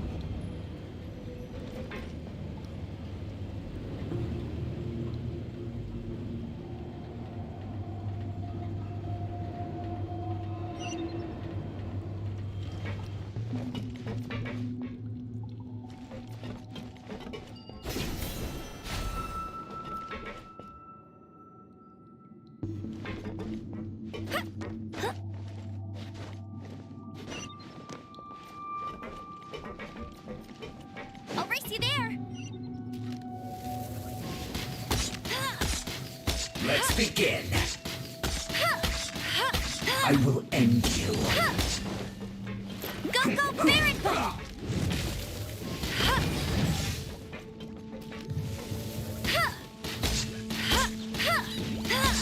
Let's end this quickly. Almost.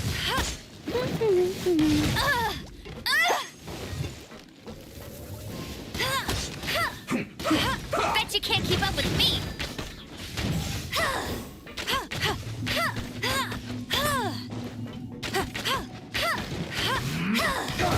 Not so hard.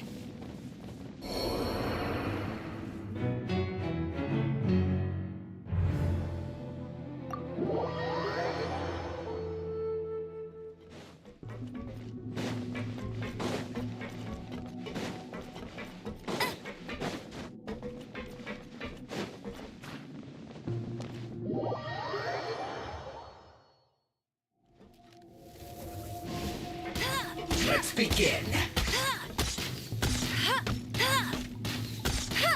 Stay right there.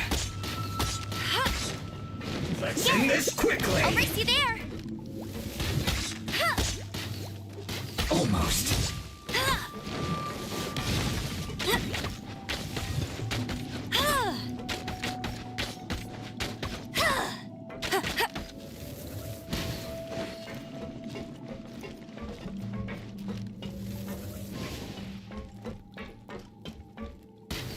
No more words. I will end you. Let's not waste time. Go, go, Baron Bunny!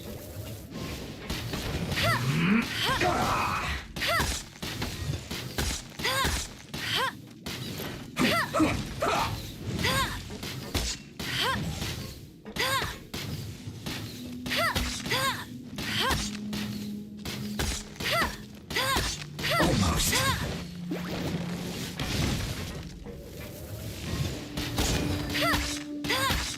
Let's end this quickly.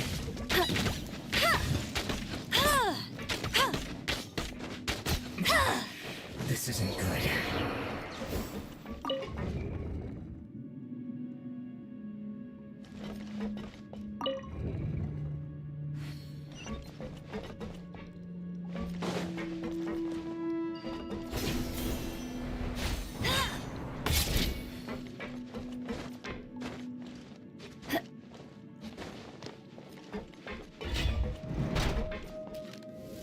Frozen.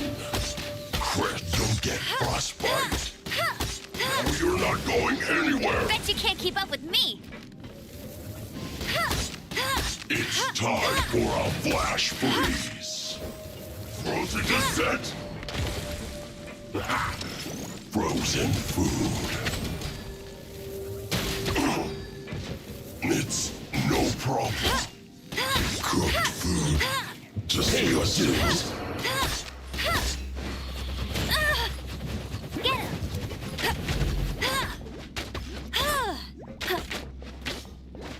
No escape. Leaving so soon. Let it rain! Go, go, Baron Bunny! Bet you can't keep up with me! Prepare yourself. I'll race you there! Leaving so soon. Prepare yourself.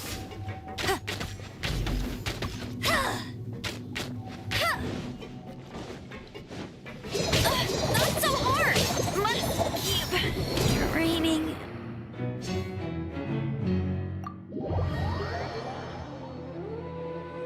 Your dues.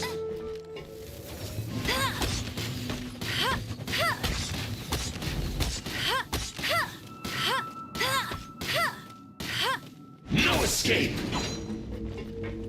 Get him! Leaving so soon.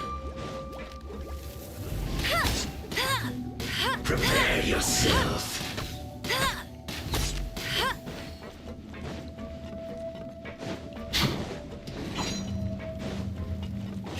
Go, go, Baron Bunny! Leaving so soon.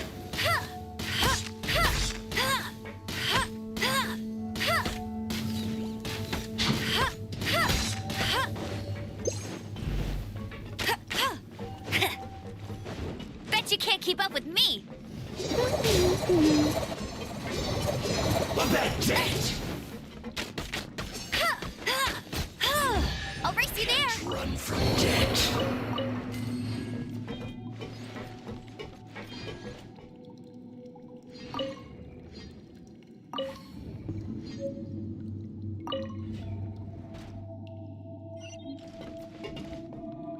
Bet you can't keep up with me! The cart is stuck. Maybe there's something wrong with the tracks. Let's try adjusting the direction of the device to clear the tracks.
won't let you down.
Stay right there.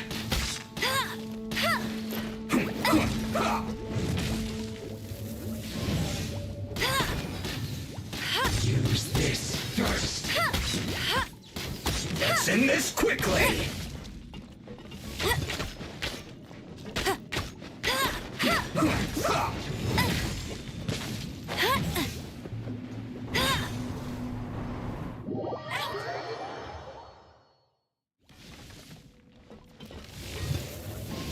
Use this first.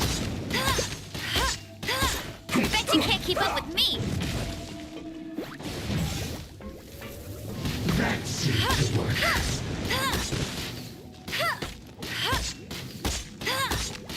Let's end this quickly. Use this first. Go, go, Baron Bunny! That seems to work.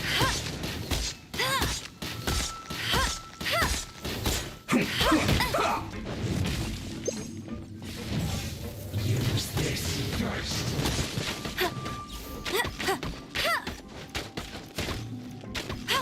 Get him!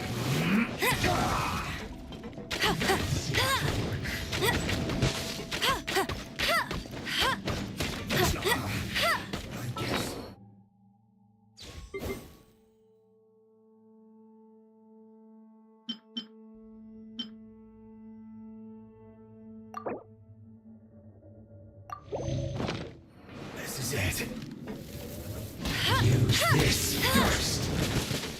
Go, go, Baron What Bunny! an annoyance. That seemed to work.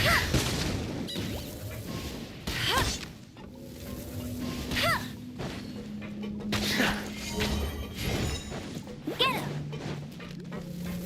Use this first.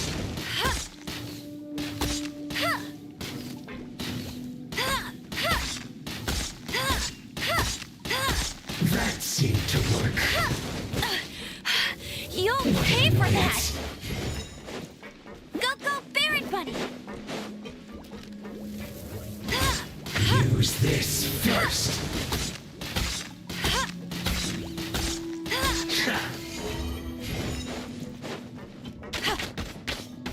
That seemed to work.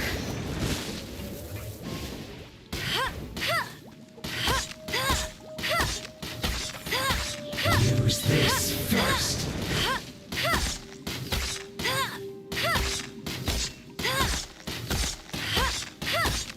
That seemed to work.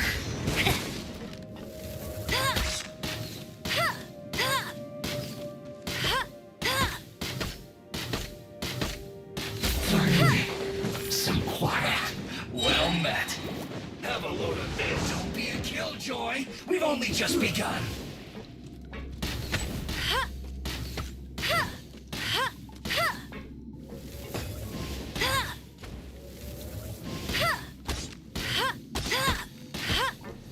Have a load of this.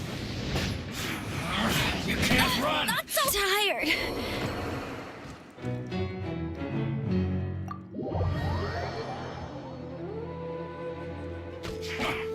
Come at. Well met.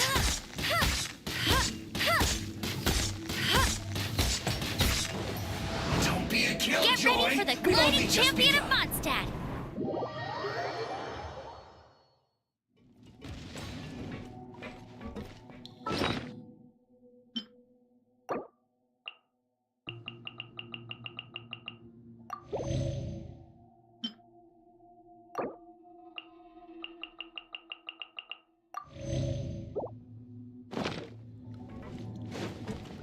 Go, go, Baron Bunny! Have a load of this. You can't run. Well, neither can I.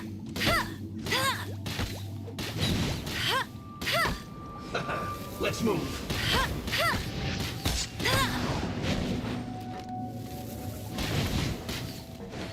Have a load of this. Get him!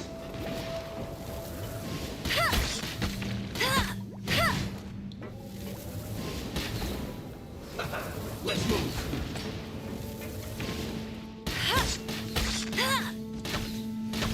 Don't Don't be a killjoy. We've only just begun.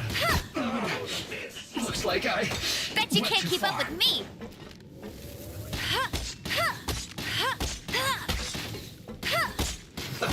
Let's move.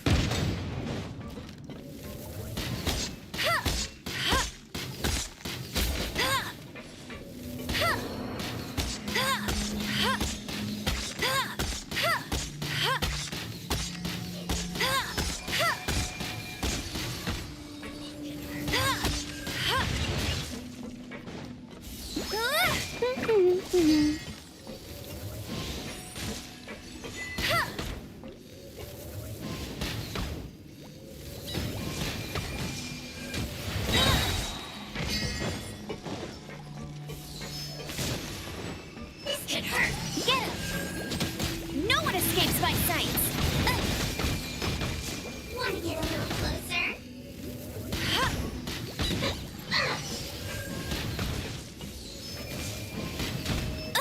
I'll never surrender.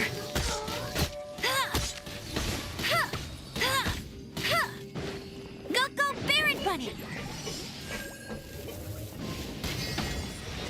That's cheating.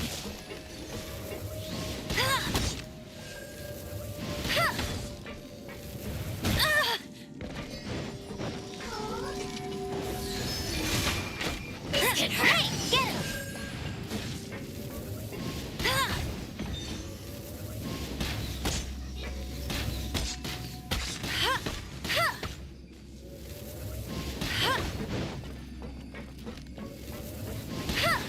Bet you can't keep up with me. Getting a little cold. This can hurt.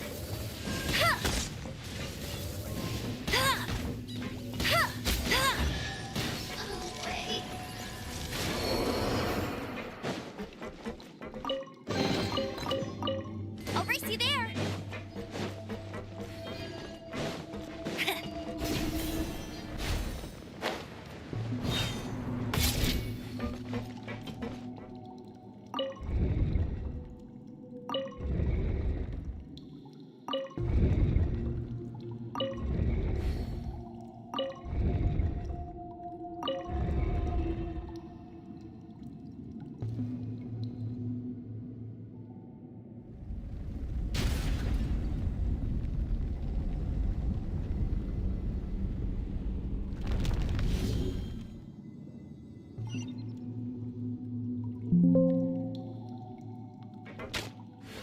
I won't let you down. Bet you can't keep up with me.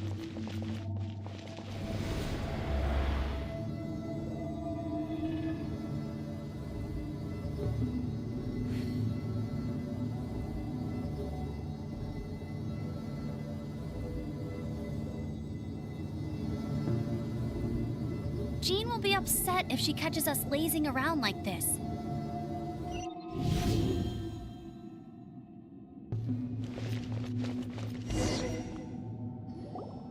Looking at its operational status, we must prepare for the worst. The god they wanted to create is likely close to completion or already completed. Oh no! What should we do? Paimon can't imagine how hard it would be to fight against a Fatui Harbinger with a Gnosis. Are you nervous, Paimon? If you really want to know, of course Paimon's nervous! Aren't you too, Nahida? Yes, I am. This is probably the first time I faced with a calamity of this degree since my birth. I feel not just nervous, but curious as well. Curious? Curious about what? Curious about our fate. To me, everything we perceive in this world, everything we learn, and everything that happens to us is considered knowledge. And if it's a form of knowledge, then it can be understood. However, only fate is about that which has yet to occur, so it has always drawn my curiosity. So to me, fate is the ultimate knowledge. That's also why I love observing humans and all the things that happen to them. It all brings me great satisfaction. And now, at long last, I'm not just an observer anymore. I will personally experience my own fate with you by my side. Isn't this such a wonderfully exciting thing? Ah, so that's what you mean. Paimon thinks she understands what you're feeling. Agreed. Okay, let's continue on. I can sense his aura from here.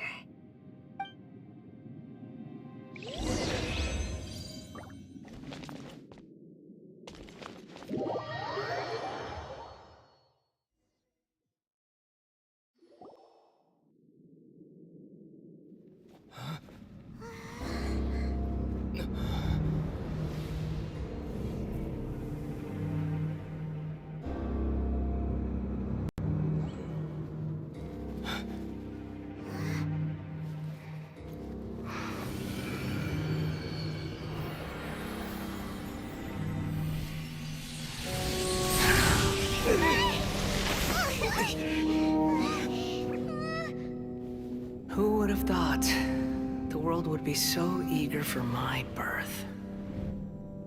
I remember you, Booer, the god of wisdom, and standing beside you, the traveler. Is he all-knowing and powerful now like Greater Lord Rukkhadevata? No, I can't feel the same kind of divinity I felt from the Greater Lord. It seems that the sages didn't get the chance to infuse the divine knowledge capsules into him. But even still, he has undoubtedly become a true god now. So we're too late? The Balladeer has already become a god? The Balladeer. A long bygone title. When my spirit ascended to divinity, I felt as if I had existed for the same number of epochs as heaven and earth. Looking back, the existence of what once called itself Kunikazushi appears infinitely small and ugly.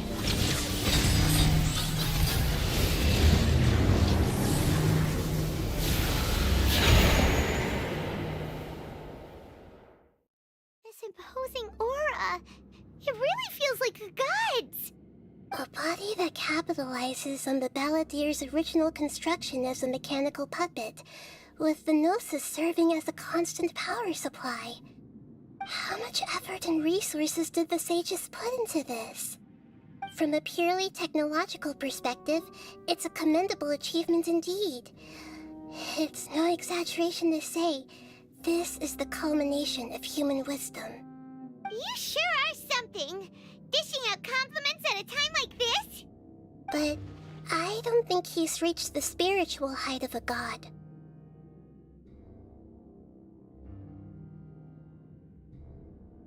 Strife is engraved upon every god and every gnosis brought forth into this world. Can you feel it? The exhilaration of such power, and the thrill of anticipation for our contention. Nahida wouldn't feel the same things as you! Do you not realize that you are interrupting a conversation between gods? Lowly creature, know your place!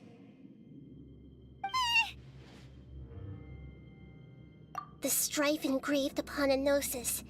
You're talking about the Archon War. Tevat's current peace was not easily won. I didn't personally participate in the Archon War, but the way I see it, all those losses were meaningless, driven by the demands of the laws. There's no point in bringing it up again. Is that so? Yet I am deeply disappointed that I was never allowed the fortuity to personally participate in the Archon War. This is a first. Encountering a god in this world who does not crave power. No wonder your own people have abandoned you, god of wisdom.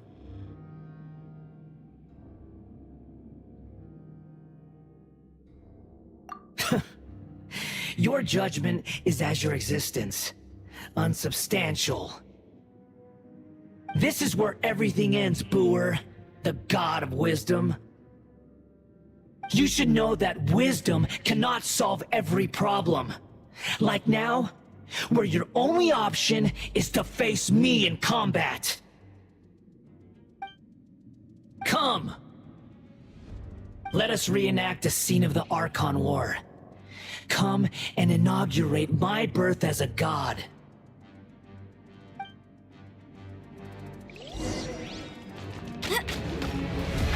Go, go, Fairy Bunny! Perish!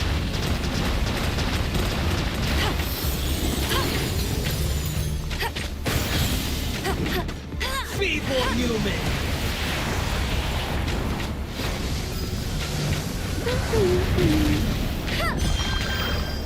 That's cheating!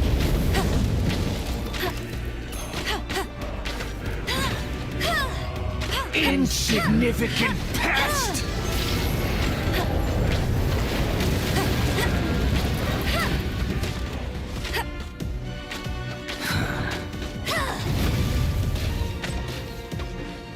My endless cycle begins! Go, go, Fairy Bunny!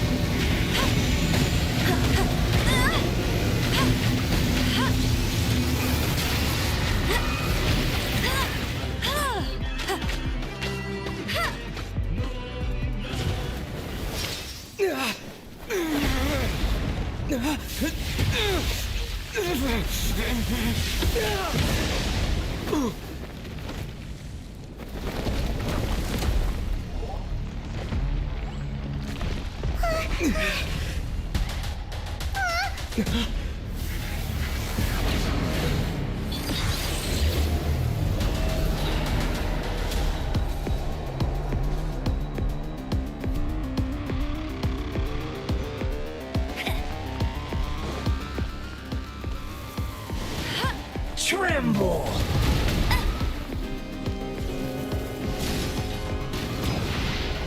Burn to oblivion!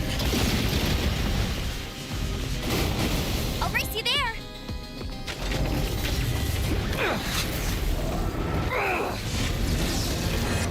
Bet you can't. That's cheating! Bet you can't keep up with me!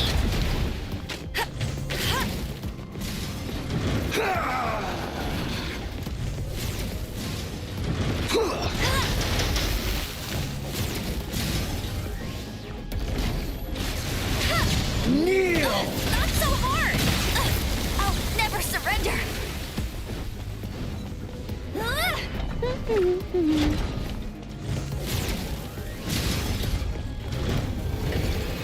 Reality? Bet you can't keep up with me! Pain!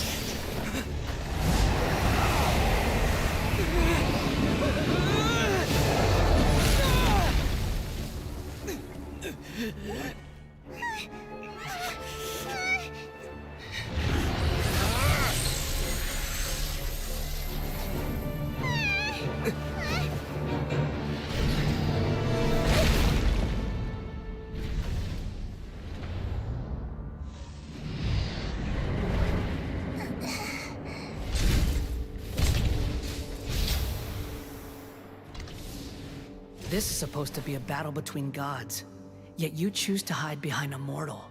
And now, you're acting like you'd sacrifice yourself for a human. Are you having fun proving a false sense of heroism to yourself, Boor?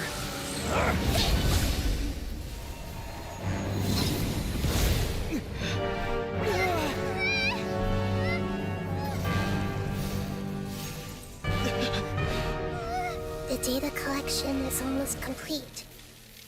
Do you even know how many times you've tried to take my gnosis from me?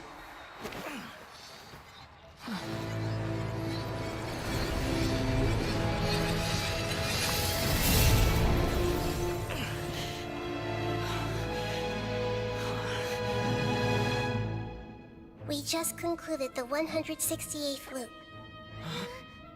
Did you know that in the effort to create you, the people of Sumeru were forced to live through the exact same number of Sub-Zerus festivals and Samsara cycles? The power of dreams. When did you use it on me?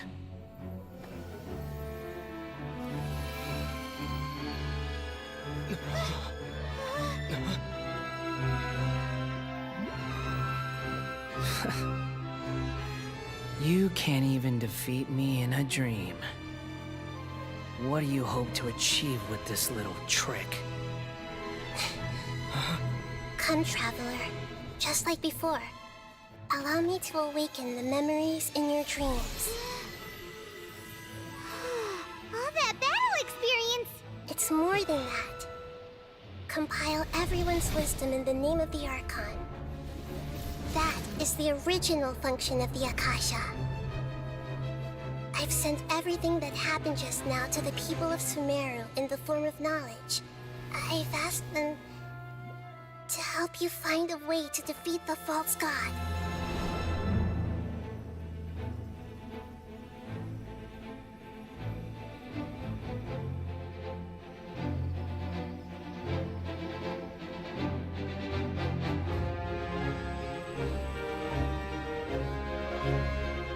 Now, all of Sumeru's wisdom is at your disposal.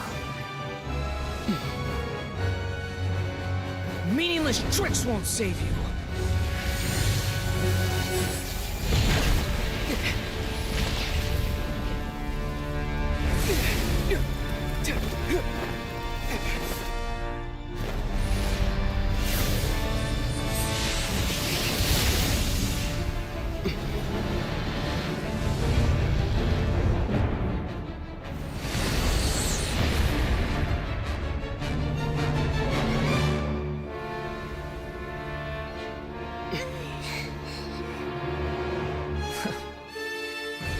Are you done with your tricks? Can I finally take this as a real battle between gods? I'll leave this to you. The first sage of Boor.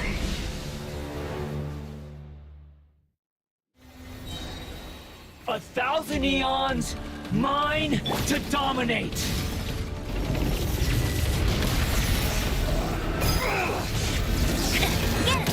That's cheating! Bet you can't keep up with me! Burn to oblivion! I'll race you there! You filth! Tremble!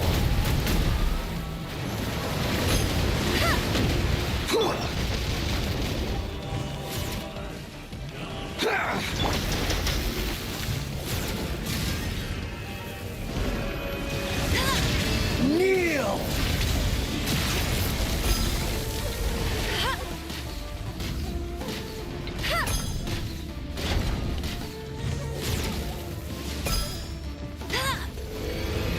Reality is pain! Bet you can't keep up with me!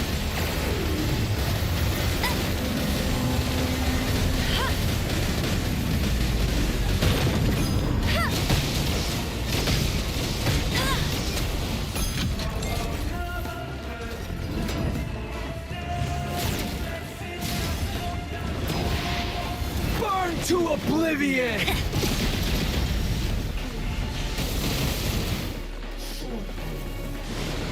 Tremble!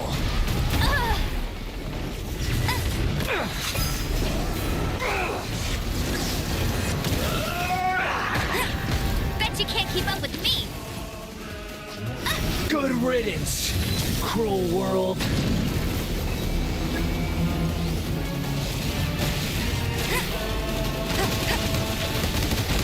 Go, Barry Bunny! Let it rain!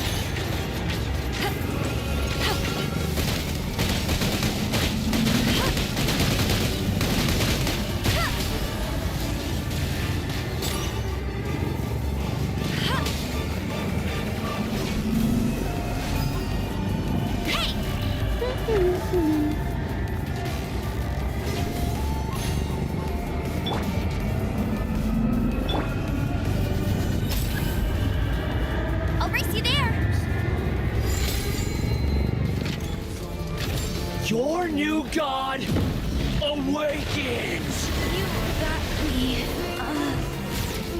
Now, your eyes have been opened.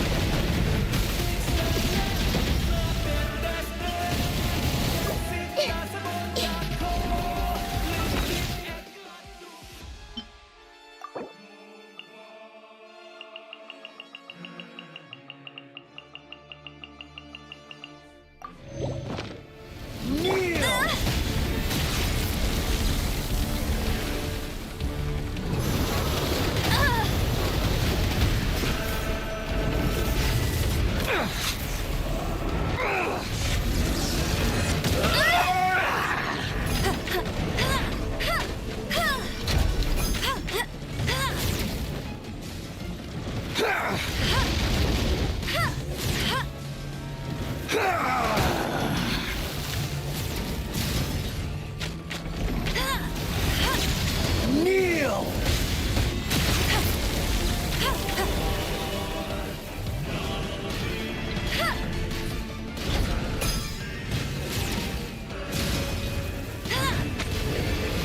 Reality is pain!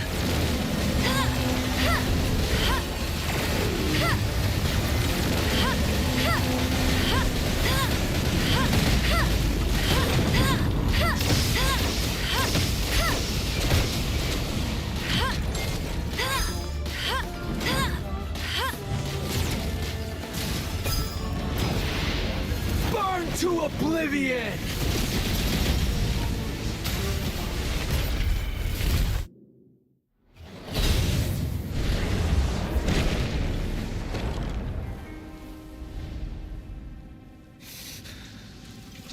Humans. Filthy humans.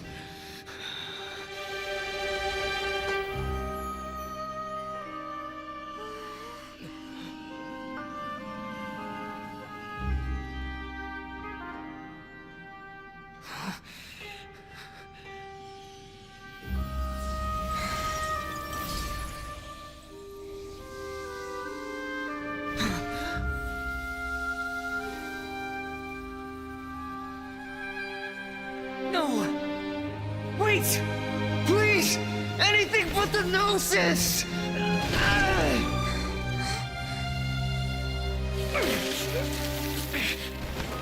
That's mine! Don't even try!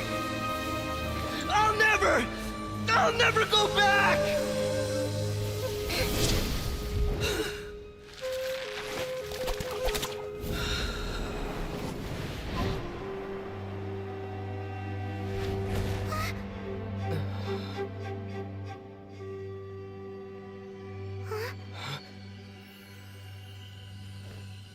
We haven't yet found the answer to the most important mystery.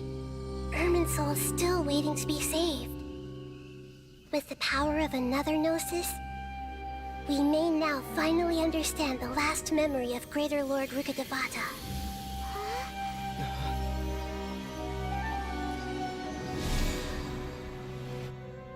This is... That's right. This is the last memory of my predecessor.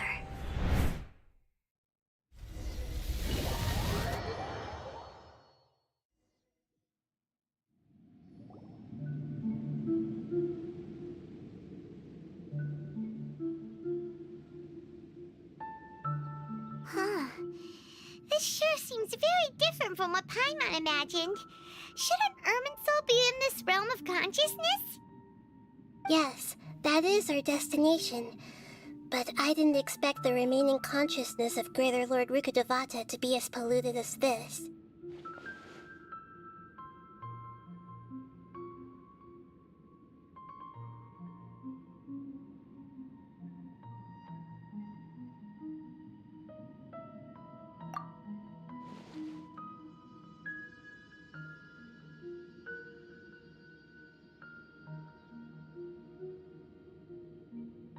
Forbidden knowledge? It seems you know about a concept that even I don't completely understand. Could you tell me what you know?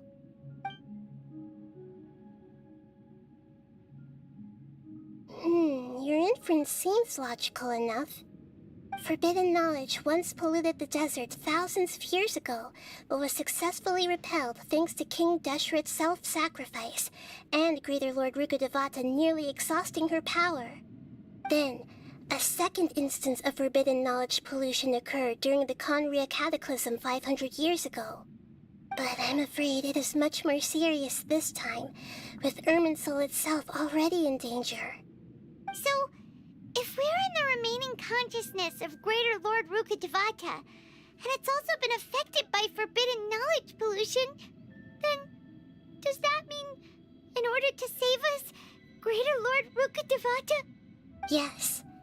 It's very possible that she sacrificed her life in the fight against forbidden knowledge. She didn't completely eradicate forbidden knowledge, but if it weren't for her actions, the pollution would have been far more rampant over these past 500 years. The way that everyone, including me, has forgotten everything about forbidden knowledge may very well be due to her restoration of Irminsul. Aww. Do you feel sad, Nahida? I'm just sharing her pain. The pollution of her consciousness here is severe. There is madness, chaos, and pain all around us. Did she fight to resist the forbidden knowledge pollution in such terrible conditions, all the way up to her last breath? She even used her last remnant of lucid consciousness to leave a clue for us to follow.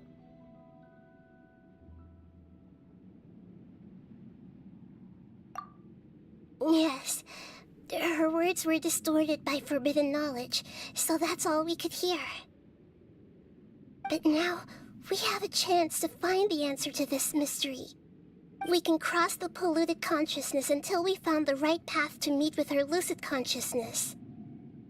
And then, we'll let Greater Lord Rukkhadevata tell us the truth in person. Each of us need to be mindful of the state of our own consciousness while we are here. Even with the Gnosis' protection, we must always keep a clear mind. Otherwise, we could go mad at any moment. That's so scary. Don't worry, it should be easy enough for you to keep that mind of yours clear, Paimon. Let's go.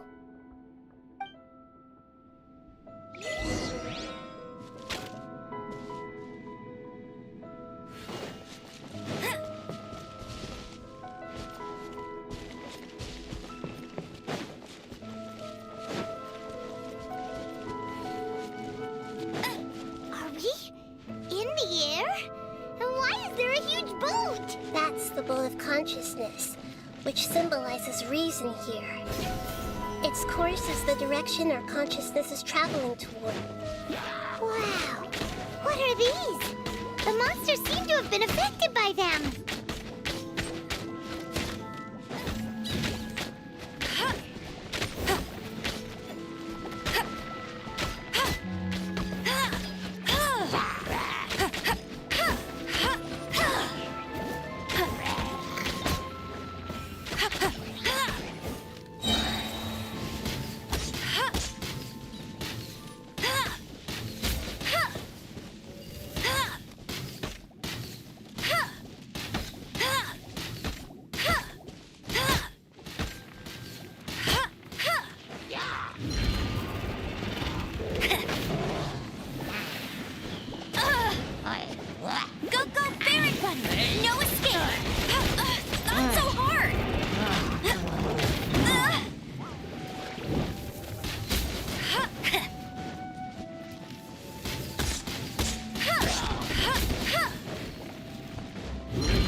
champion of Mondstadt.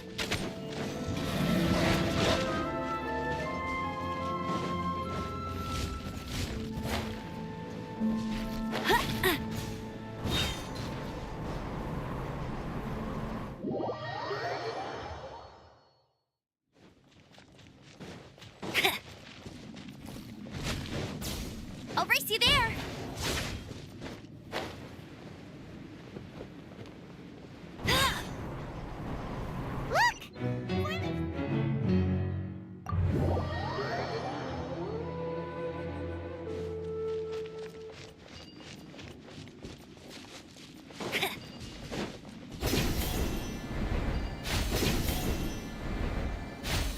I won't let you down.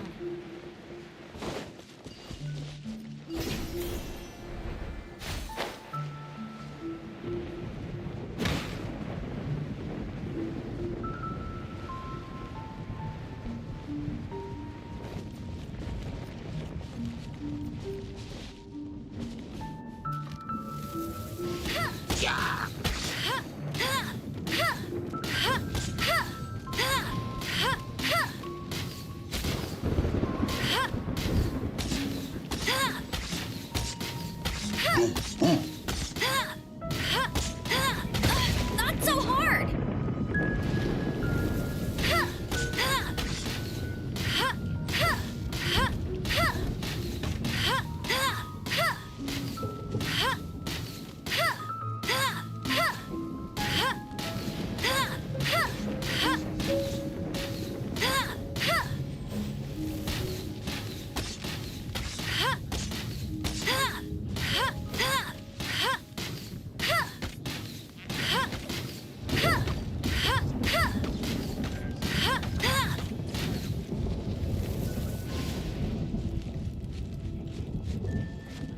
Bet you can't keep up with me.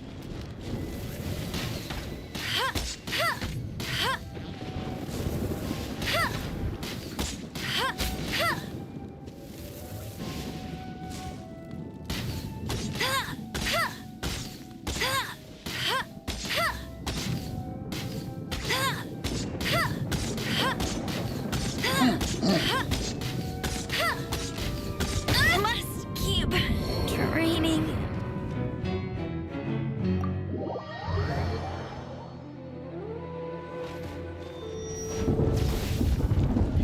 I'll race you there.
Bet you can't keep up with me.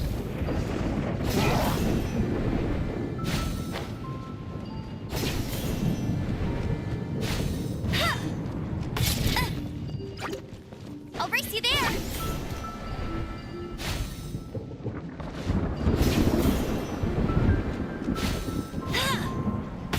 Go, Baron Bunny.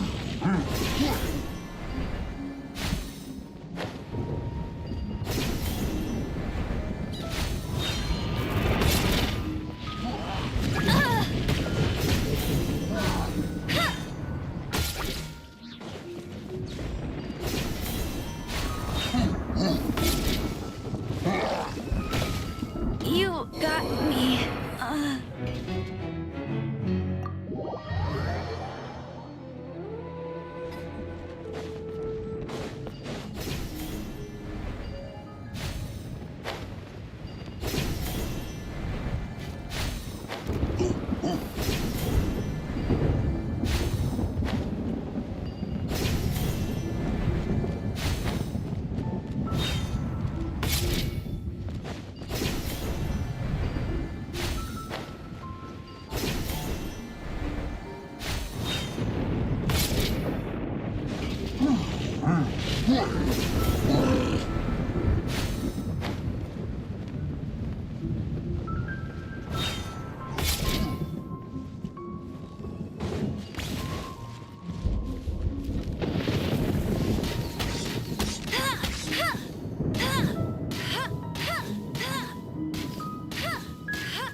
Bet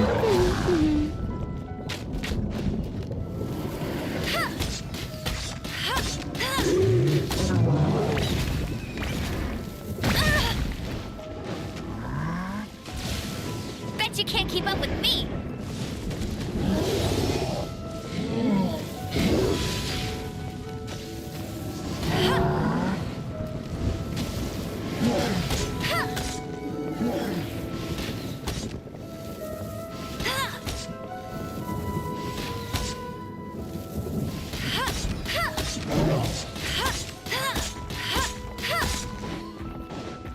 Go, Barret Bunny!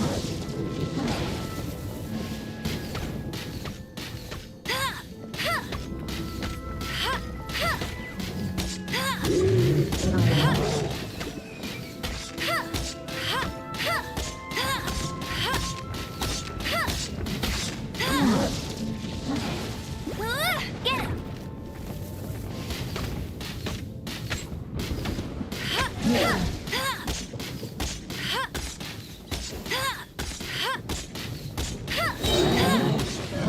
Bet you can't keep up with me! Go, Barret Bunny! No escape! To control the boat of consciousness, we need to find the helm first.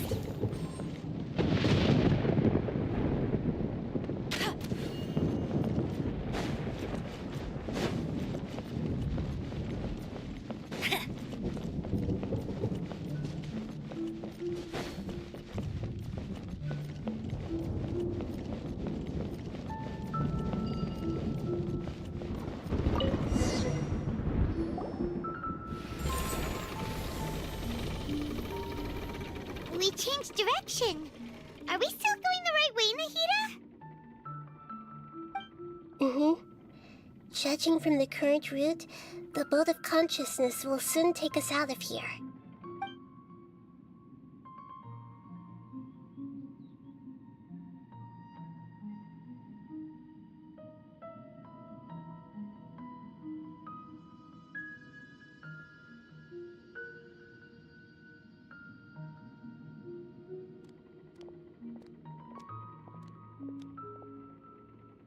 We'll be arriving at our destination soon. How are you feeling? Are your minds still intact?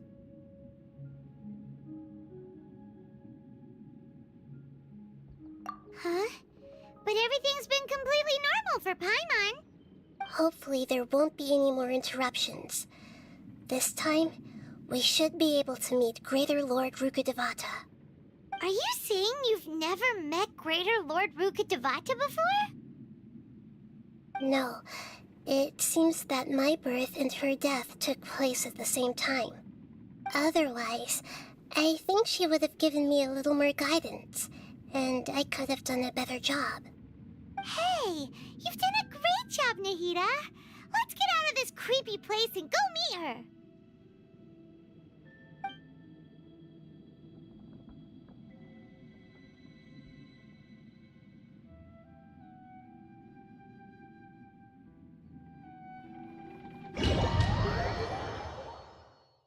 So, is this the place you were talking about? The base of Irminsul?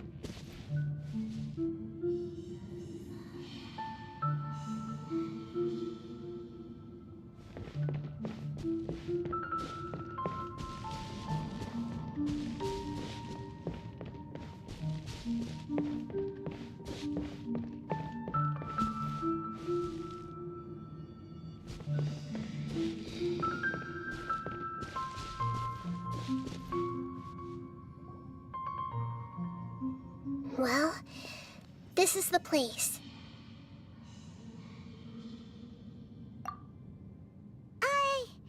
We're here to find Greater Lord Rukkhadevata, right?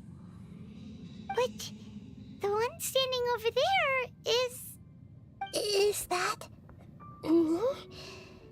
She looks exactly like me. Are you Greater Lord Rukkhadevata? Yes, that's me. Are you surprised by my appearance?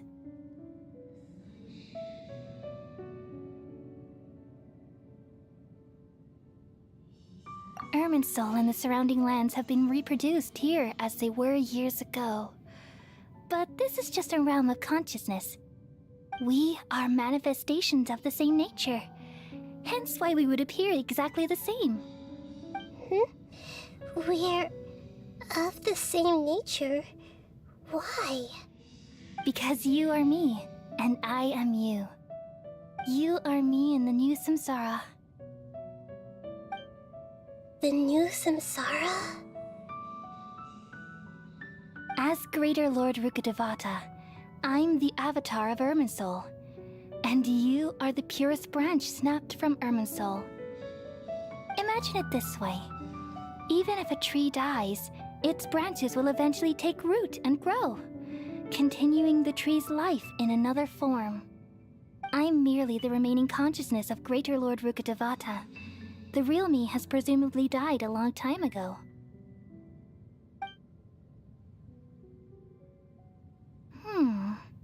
Judging from your appearance, I've probably been dead for 500 years. But you're finally here. My new self in the samsara.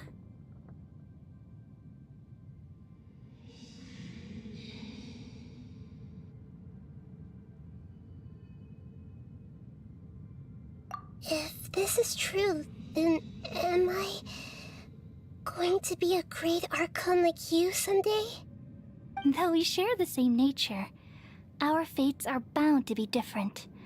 All things have their own fate. When a branch grows into a mature tree, it won't be the same as the original tree. That's why fate is the ultimate knowledge, isn't it? That's a great insight. Yes, very good. It's also precisely why you won't become like me. Really? But perhaps you may become an even greater Archon than I. I already see a determination in you that I didn't possess in my time, and the future that it leads you to will be yours alone. Along with the blessings from your past experiences. Don't worry. The growth of wisdom is like that of a plant.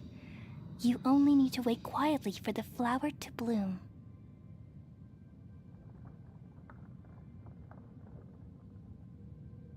Come to think of it, the sages never had the faintest inkling of the meaning of wisdom. Thank you.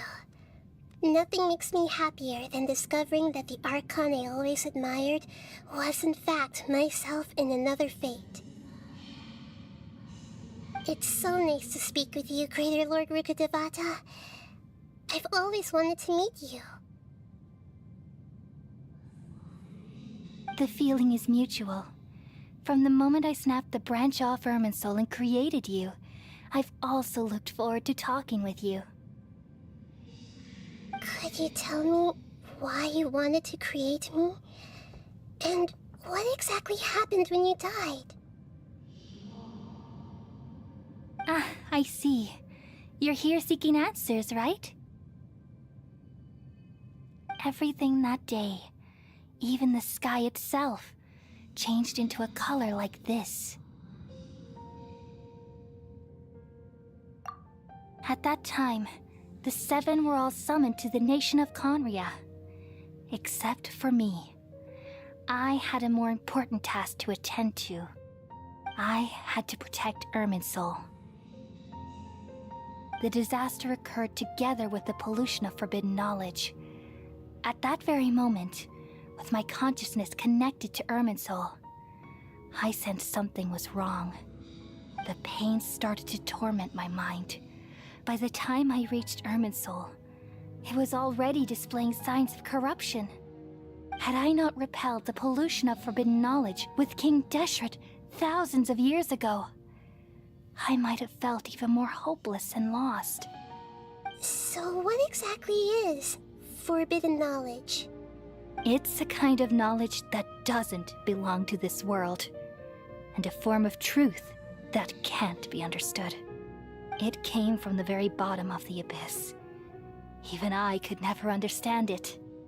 The world is constantly rejecting it, leading to all kinds of bad phenomena. If we allow forbidden knowledge to pollute Irminsul, I'm afraid the entirety of Tevat could fall apart. So, there's knowledge that even the God of Wisdom can't understand? At that time, I knew I couldn't repel the forbidden knowledge with my strength alone. Which is why I created a device that compiled human wisdom and named it the Akasha. It's truly the world's most amazing invention. Thank you. For a long time, I thought dreams were the fruit of human wisdom. Though it was selfish to do so, I borrowed people's dreams using the Akasha. Then I compiled their wisdom and all of my own power. Well, did it work? Thanks to the wisdom of the people of Sumeru, almost all the forbidden knowledge was cleared from Irminsul. But things didn't go as smoothly as I thought. I had a terrible headache, which gave me an uneasy feeling. And then I remembered that my consciousness was also connected with Irminsul. It brought me knowledge and wisdom, but vile corruption as well. From the very beginning, my existence had been polluted by the forbidden knowledge. Oh no, how could that happen? I've experienced that pain in your consciousness. It must have been a horrible experience. Yes, but my feelings weren't important. The important thing was that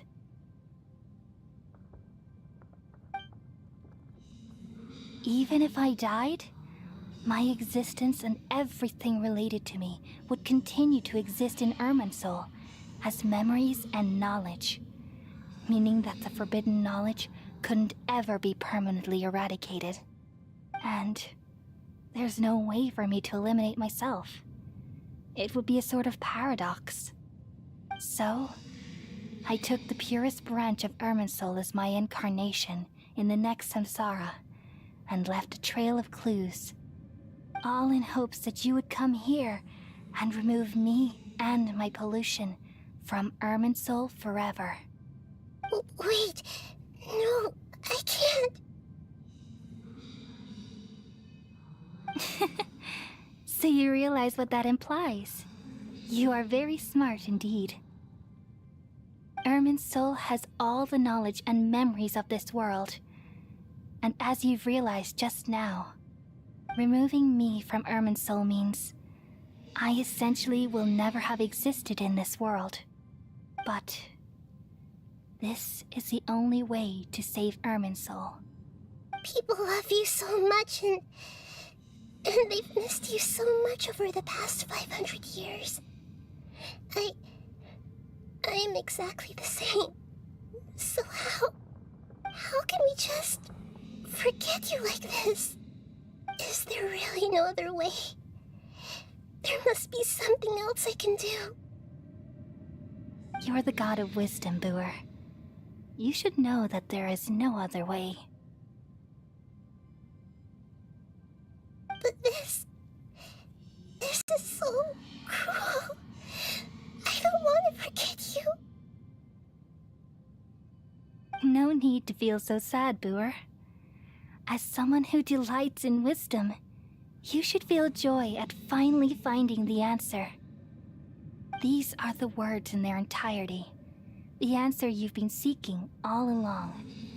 Let the world completely forget me.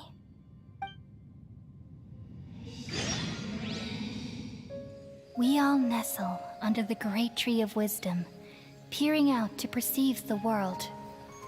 From the earth and from the rain, we perceive its wonders, until we become a white bird to perch atop a branch, and finally snap off the most important leaf. Once upon a time, I alone dreamed in this world. In my dreams, everybody would also dream after they fell asleep. Wild and wonderful thoughts would emerge from their minds. Some tumbled to the ground, and others floated to the sky. connecting all things in the world into one dazzling net. Among a plethora of worlds were numerous smaller worlds, all of fate, finding within the tapestry their brilliant glow. I gradually understood that these indescribable and constantly changing things are the most profound things in the world. Only they can completely repel the madness. Only dreams can awaken consciousness from the deepest darkness.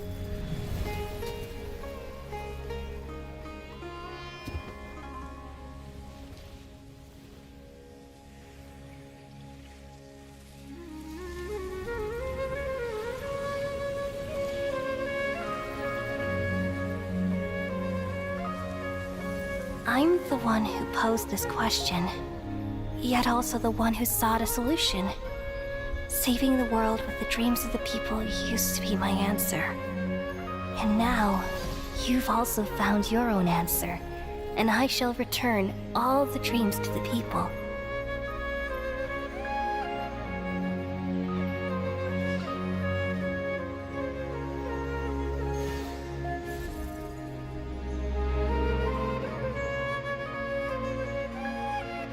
Goodbye, people of Sumeru.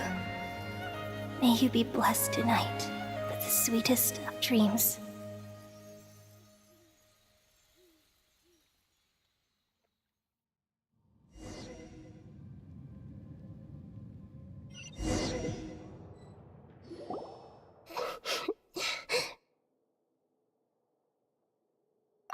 I'm alright. I'm just a little confused. We've just saved the world, right? So why am I crying? I don't know where this feeling inside of me is coming from, but I feel very sad. Just now, we used the power of two gnosis to successfully connect with the Ermin soul consciousness from 500 years ago. Then, we removed the remaining pollution from Ermin soul. Yeah, what's wrong? Weren't you there just now?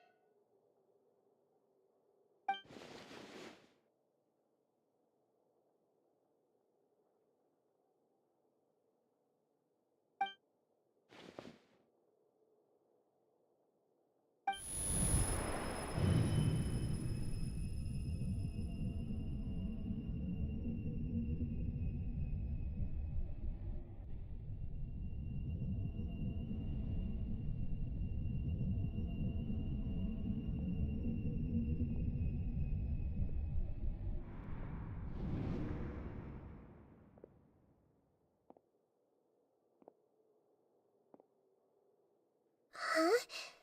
That sound. Traveler! Paimon! I've been waiting here far too long.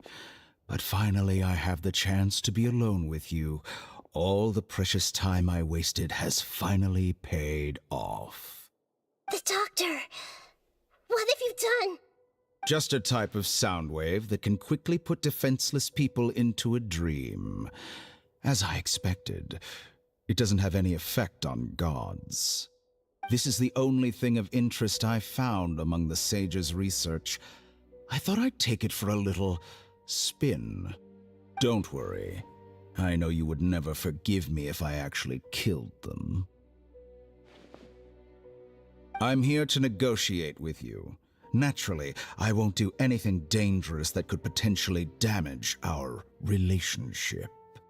Negotiate with me? I heard you had already left Sumeru. Why are you here again now? I left Sumeru, but I also stayed in Sumeru. Even the God of Wisdom is restricted by the habits of cognition. How disappointing. You mean there are many different versions of you in this world? An astute guess. Even the same individual will have different cognitions at different ages. A long time ago, I made a major decision in hopes of preserving all my perspectives of how I observed the world. Observation is the first step of any experiment, but observing the current world doesn't satisfy me. It lacks an important dimension, that of time. So I saved segments of all my ages and made them into independent individuals. That's all there is to it. Indulge me. How does the God of Wisdom find my method of seeking knowledge? It's an insult to the very concept of life. Life inherently has many rules and restrictions, each with its own significance and reason to exist. They can't be broken on a whim. Good. Amazing, even. Indeed, it's difficult for humans to make peace with themselves, not to mention oneself from a different period. Since you're in the academia, why wait until now to show up? You could very well have stopped us and helped that fake god. Simple. Let me ask you this. Would any staff member ever help the subject in the middle of an experiment? It was my experiment. So why should I interfere with the results? The academia saw the plan to create a god as their ultimate goal, yet you only saw it as an ordinary experiment. You really are crazy. If the experiment succeeded, you would have had a new god on your hands. How would you have faced your own god then? Would you still take the same stance? Would you still hold the same view of yourself? I'm first and foremost a scholar. These results should be left to the judgment of the hypothetical me confronted with that outcome. But you're right. And that's exactly why I'm disappointed with the conclusion of this experiment. As an individual, you don't have any sense of belonging. You seem to have even fewer convictions than a typical scholar. Oh no, I certainly have my own convictions. They just don't fit your standards, that's all. All right, that's enough conversation for today. The experiment is over, and it's time to tidy up the equipment and reclaim any useful materials. For example, the Gnosis. Lesser Lord Kusanali, you're an intelligent Archon. I'm sure you understand the disparity in our combat abilities at this time. Besides, you have no way to use that Electro-Gnosis in battle. Didn't you say you were here to negotiate with me? Somehow, it's starting to seem like you intend to take it by force now. I'm merely stating a fact. After all, I'm also a scholar. Naturally, I hope to show proper respect and dignity to the God of Wisdom. Your hypocrisy is built on absolute confidence. I understand your scheme, but... what if I were to destroy the Gnosis now and awaken the heavenly principles? Awaken the heavenly principles? Do you think that's really possible? The heavenly principles have been silent for many years, but the Gnosis are symbols of their control over Tevat and all the laws. Will the destruction of a Gnosis attract the attention of the heavenly principles? And if so, how do the Fatui plan to deal with the consequences? Do you dare to gamble such a possibility with me? Gamble? How surprising. I thought you would show evidence or use rigorous reasoning to prove your point. The word gamble is the last thing I expected to hear from the God of Wisdom. But this is a clever move. You must have seen through me when I first captured your consciousness. As a scholar, I respect all possibilities. This has always been my principle and is an essential trait as an experimenter. Indeed, I can't ignore this possibility. So tell me then, what are your conditions? This foreign Gnosis will only lead to disaster if it stays in Sumeru. But this Electro-Gnosis is the prize I obtained after defeating one of your fellow Harbingers. Now, as the one who initiated this cascade of events, Shouldn't you pay the corresponding price? Indeed. This foreign gnosis will only lead to disaster, but this electro-gnosis is the prize I obtained after defeating one of your fellow harbingers. This foreign gnosis will only lead to disaster if it stays in Sumeru. Indeed. As a scholar, I respect all possibilities, but this is a clever move. Price? Interesting. What price would you have me pay? How about erasing all your other segments? So this is how you wish to restrict me, the most threatening opponent of the Nation of Wisdom. What you request of me is like plucking out the eyes I have placed in the dimension of time. Segments are extraordinarily difficult to make. They require extremely rare resources and enormous amounts of time and effort, requiring me to destroy them all here and now. Bravo. A suitably wise decision on your part. Yes, how very interesting. Can I assume that you have long been wary of me? Among all the versions of me, this segment you see now is the most selfish. If it weren't me, your idea wouldn't have worked. What did you see when you were imprisoned? You were observing me, and that's how you know I've long grown tired of their doubts and endless arguments. Like you said, it's difficult to make peace with yourself. Being as smart as you are, have you managed to do that? I see. If you think all those versions of me are worth a gnosis, then deal. You sure didn't hesitate much. Is the relationship between all the versions of you really that bad? I don't think there's any need to dwell on that. The surplus versions of me can be exchanged for a gnosis. Do you think anyone can offer themselves at a higher price? Besides, with my abilities, it's only a matter of time until I find better perspectives. Perhaps it's best to say, you're just temporarily ahead.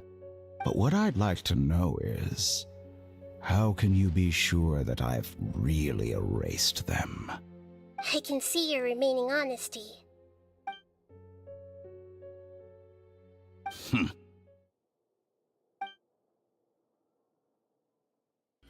What a ridiculous decision! You can't be serious!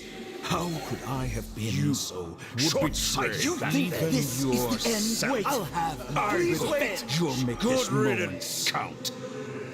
You will regret this! Well, have you confirmed that it's complete? Here, take it. The future of Sumeru City will be in my hands alone. I will shut down the Akasha and let curiosity and the thirst for knowledge drive the realm of academics once again. There won't be any further gaps for you to exploit.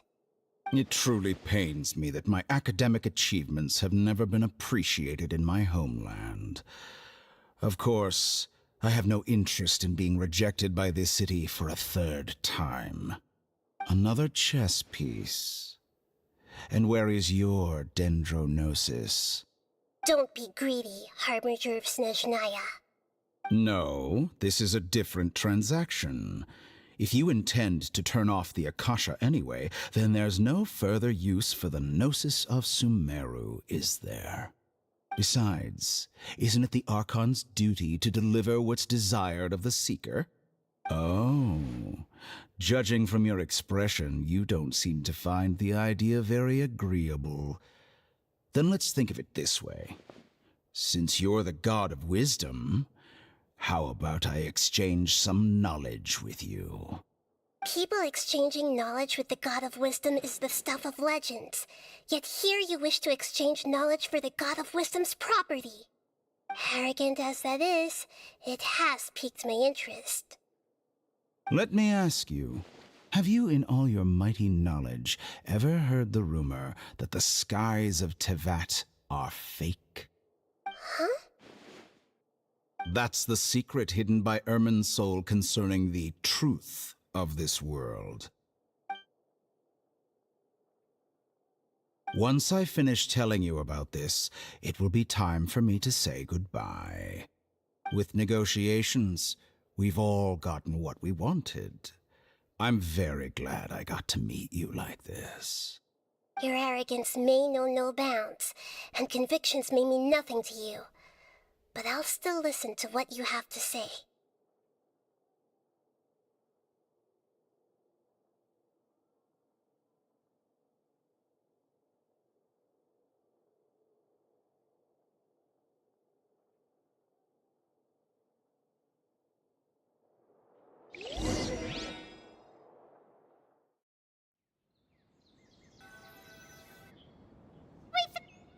Together! Okay. Wake him up.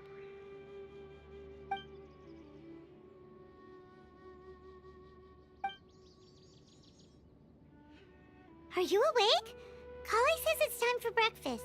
Come on, get up! Good morning! How are you feeling today? Good to hear. It looks like we've recovered pretty well. Not even Tainari could stop us from going out now, right?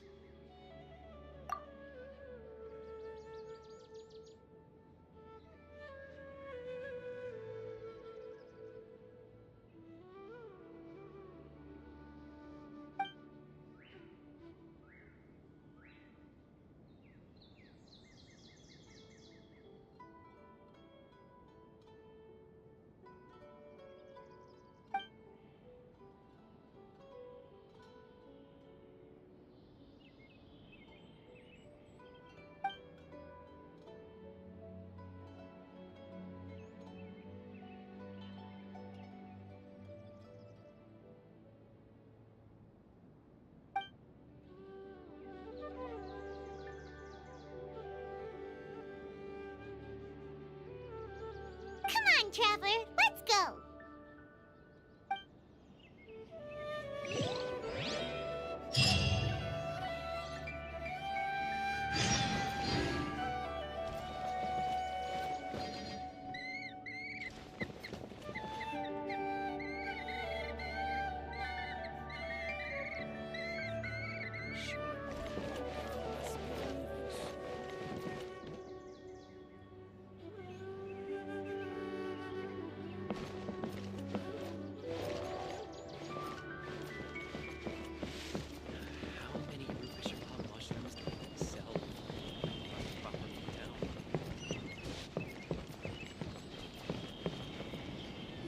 Good morning.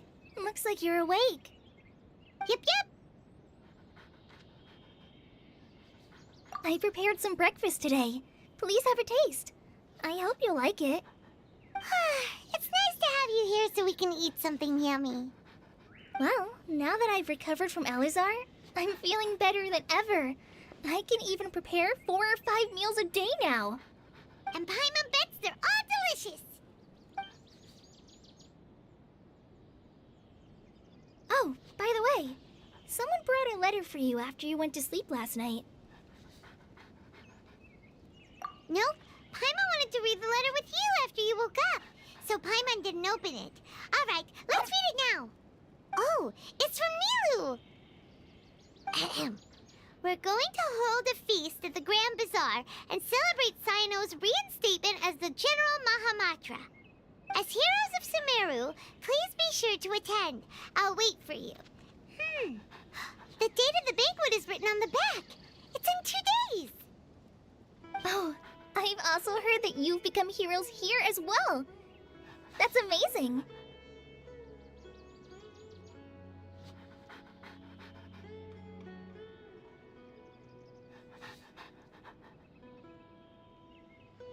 Sometimes I'm really envious of strong and confident people like you.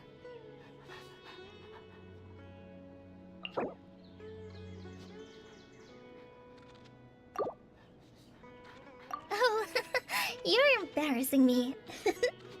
Anyway, let's go to the Grand Bazaar to have a look. Oh, before you leave, be sure to inform Master Tainari.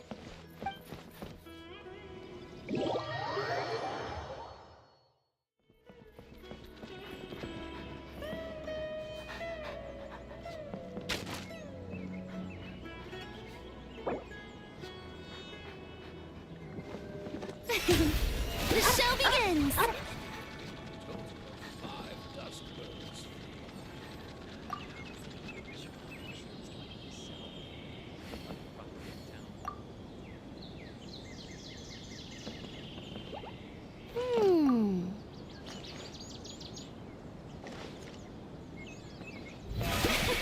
brilliant!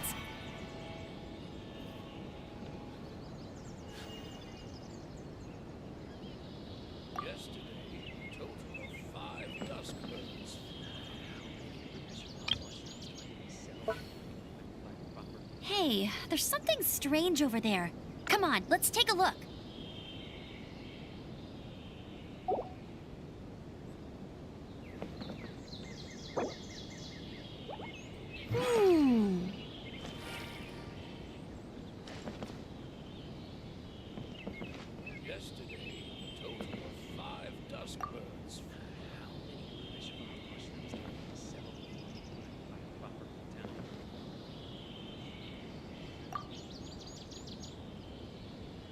Jean will be upset if she catches us lazing around like this.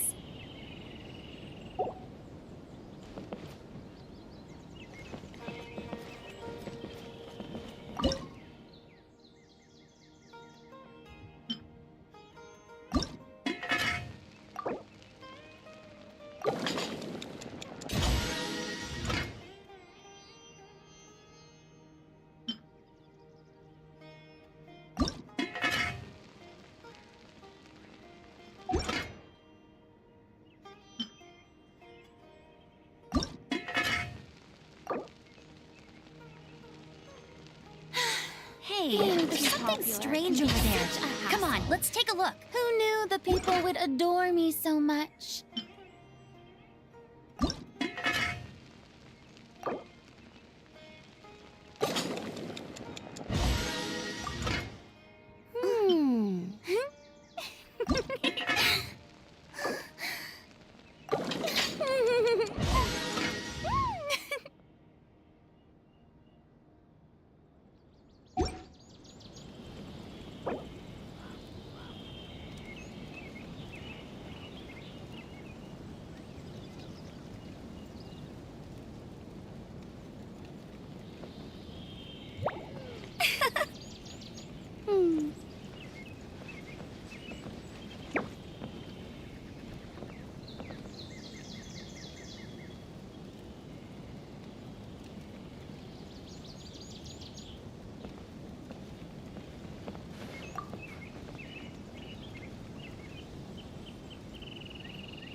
Jean will be upset if she catches us lazing around like this.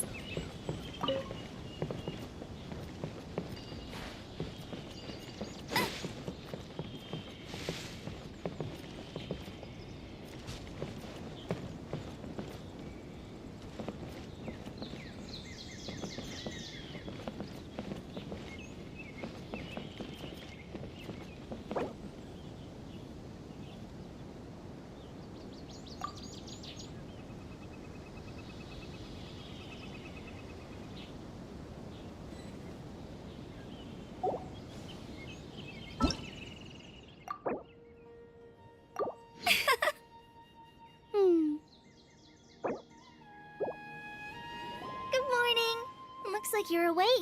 Yep, yep. I prepared some breakfast today. Please have a taste. I hope you'll like it.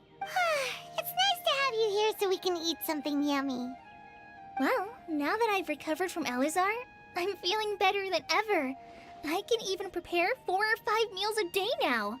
And Paimon bets they're all delicious.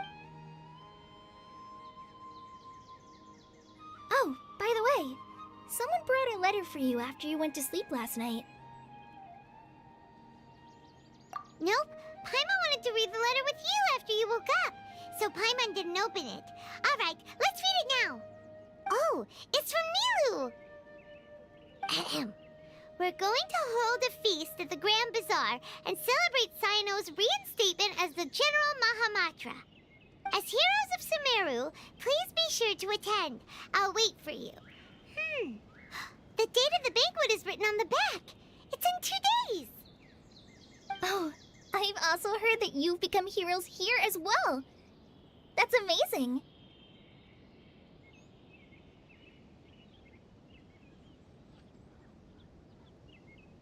Everyone's aware of your abilities. There's no need to be modest.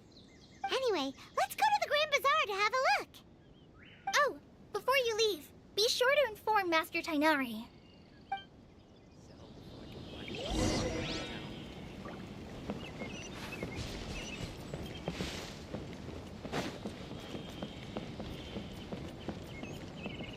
Tainari!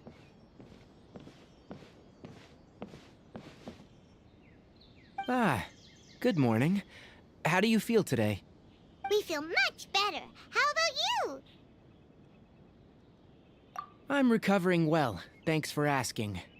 But from the looks of it, you seem to be already busy with work again. It's fine. I'm not that busy, really. The Elazar patients have recovered, as well as Hypatia. For now, I only need to tend to my Forest Watcher duties. It seems once Irminsul started getting better, everything else started to recover too. Yes, but there are still some residual effects. The withering is one example. Though it won't spread anymore, the existing zones won't just disappear. We forest rangers will still need to do the work. By the way, we have some good news. Sino got his position back. This news is hardly new. He had already mentioned it to me before. Huh? You mean he was already here? Why didn't he come to say hi to us? He visited once, but he was afraid of disturbing you while you were resting. He just asked me a few questions and left. Then you probably already know all about the celebration feast. Celebration feast? No, I haven't heard anything about that. Huh? But didn't Nilu say in her letter that they would celebrate Sino? He didn't tell you? Perhaps. Or, alternatively, he doesn't know about it either. Come to think of it, Sino doesn't seem like the type who'd enjoy a celebration feast. You and Kale are both Sino's close friends. Why don't you come to the feast with us? Kale has taken over some of my tasks these days. I don't think she'll have time for it. Not to mention me. You see, some VIPs have come to the forest recently. Huh? VIPs? Very important Paimons? Well, technically speaking, they are former VIPs. The sages involved in recent incidents have begun their training in the Avidia Forest, and the people they had previously imprisoned have all been released. Huh? Yes, he's a little weak, but he isn't injured and his condition is stable. Lesser Lord Kusanali, in her boundless mercy, has decided to spare Azar and the other wrongdoers. Supposedly, they were ashamed of their shallow ideologies, and have decided to dedicate the rest of their lives to cultivating wisdom in the Avidia Forest. When they learned that Lesser Lord Kusanali had defeated the Balladeer and saved Irminsul, they were shocked at first, but also became happy, feeling that the sacred light guiding them on the path of discovering wisdom had begun to shine once again. As a result, work has increased for the Forest Rangers. That sounds really exhausting. There is nothing we can do, really. But that's another topic. Back to the matter at hand. Are you two planning to head out? Ah, right! We're here to request permission to head out. Would that be okay? You've recovered well. You may go. But be careful. Yay! Will do!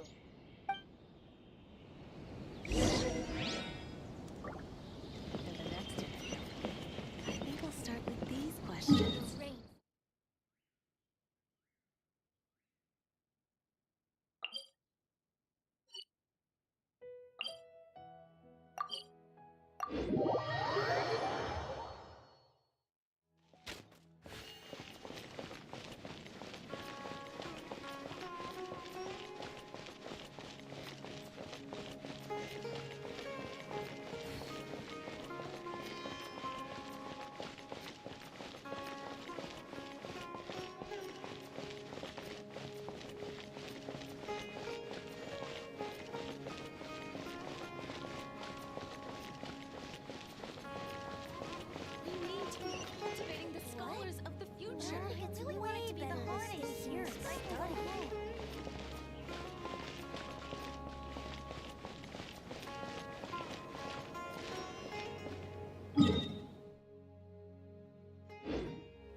Dad, let me learn to dance.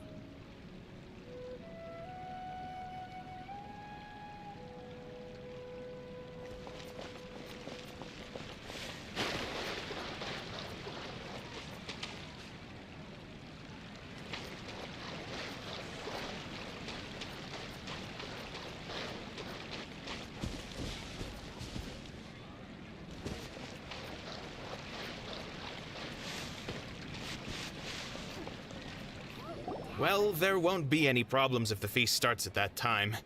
Everything has already been prepared. Mr. Zubair, I finished tallying things up here. Well, except for the guests. Is a simple reply really that much to ask of our guests? It's affecting our arrangements. Oh, it'll be fine. Besides, it never hurts to get things ready in advance. I was thinking the same thing. The feast will be held sooner or later, right? Hey, Nilu! Traveler, Paimon! We got your letters, so here we are! You're the best! The other guests haven't even replied yet. Huh? Are we the only ones that have arrived? Yeah.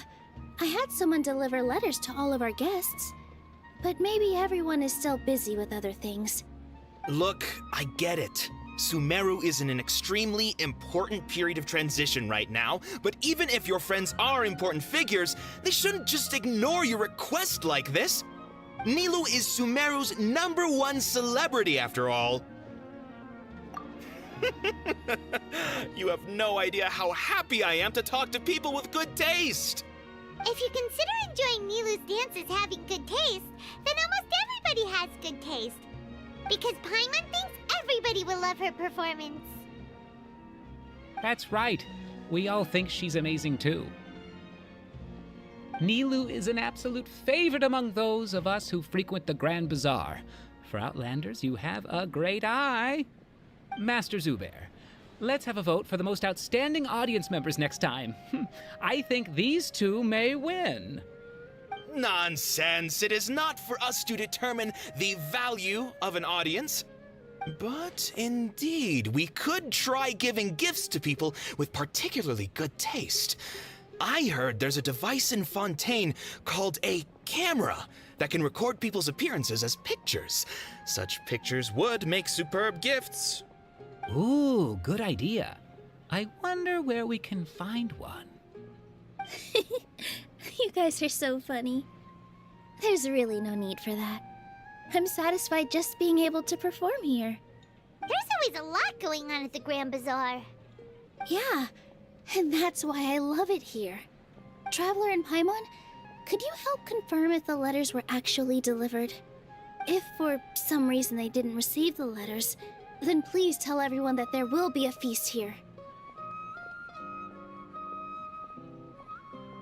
Yeah, we can also check out how everything in Sumeru is going now. When I wrote the letters, I heard that Dia was in Port Ormos, and Alhaitham was at the Academia. As for Sino, we've only heard that he appears at the Academia from time to time. I'm not too sure about Rahman's whereabouts. My guess is that he's with Dia. As for Dunyarzad, I just hope she's feeling better. I sent her a letter, but I was afraid of disturbing her. If you have time, please ask about her for me. Okay, got it. Let's go, Traveler.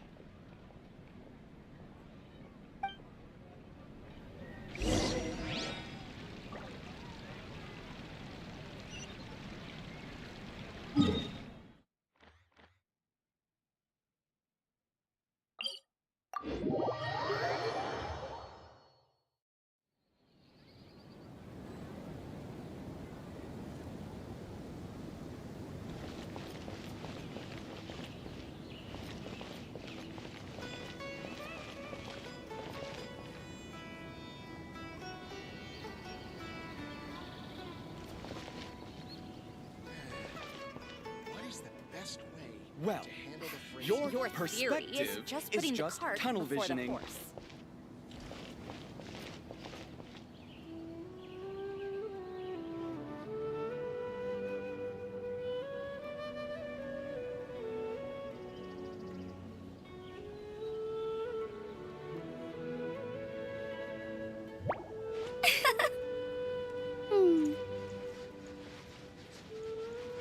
Well, your perspective is just tunnel visioning. Your theory is just putting the cart before the horse.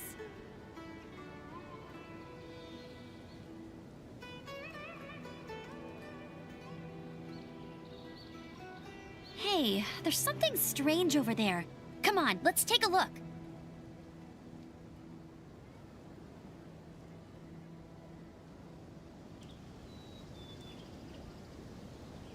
Well, your perspective is just tunnel visioning. Your theory is just putting the cart before the horse.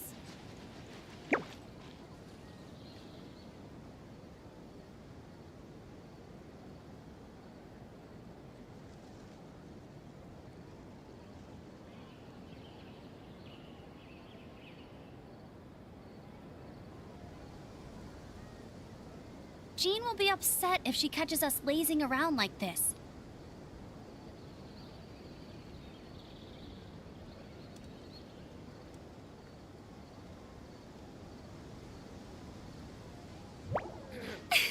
The evening breeze is like a melody.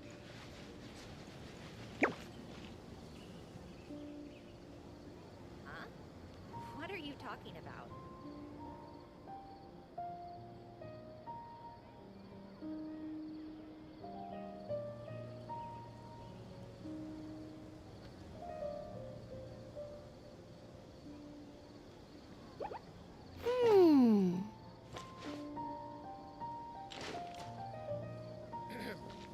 The evening breeze is like a melody. What are you talking about?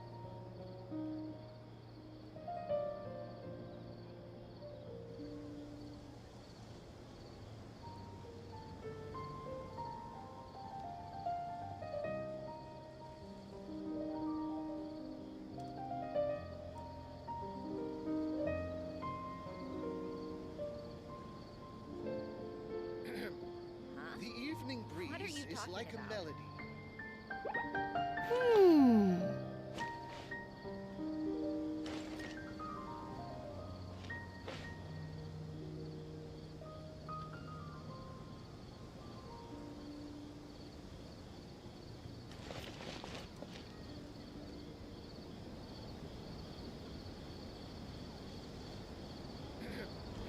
The evening breeze is like a melody.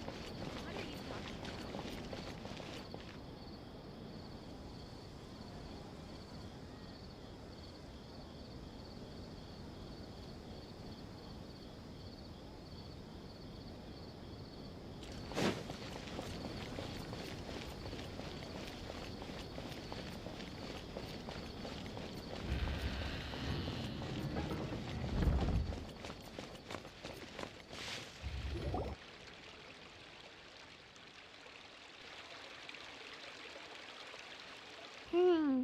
We haven't seen Alhaitham anywhere.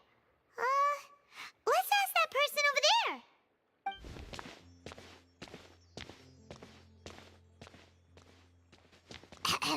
Hey there, have you seen Alhaitham around? Yes, it seems Scribe Alhaitham has gone to the House of Dana. You should be able to find him there. But you're already the second group of people I've seen looking for him today. He must be quite the busy man. Oh? Who else was looking for him? Mr. Cavey was just here asking about him. You wouldn't believe how terrible their relationship is. And now you two are here. Don't tell me everyone's here looking for gossip about the sages. No way! We're strictly here on business. Ah, I see. Sorry, I thought maybe everyone's as interested in rumors about the sages as I am.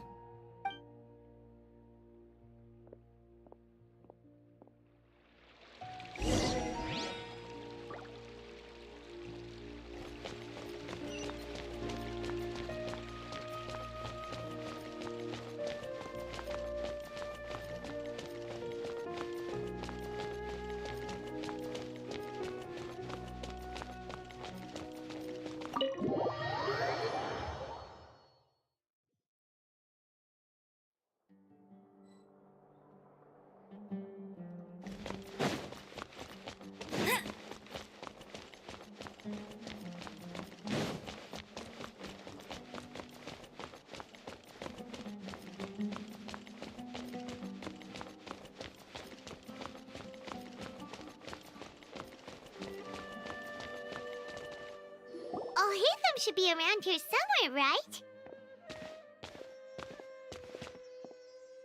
Oh, he's over there!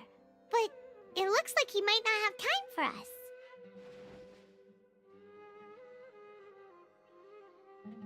Just put down that worthless book and tell me what happened in the academia. This is not just some worthless book. Do you have any idea how difficult it is to find a physical book like this in Sumeru? It doesn't matter. It's probably just another thing that you used your authority to get your hands on anyway. Just put it aside.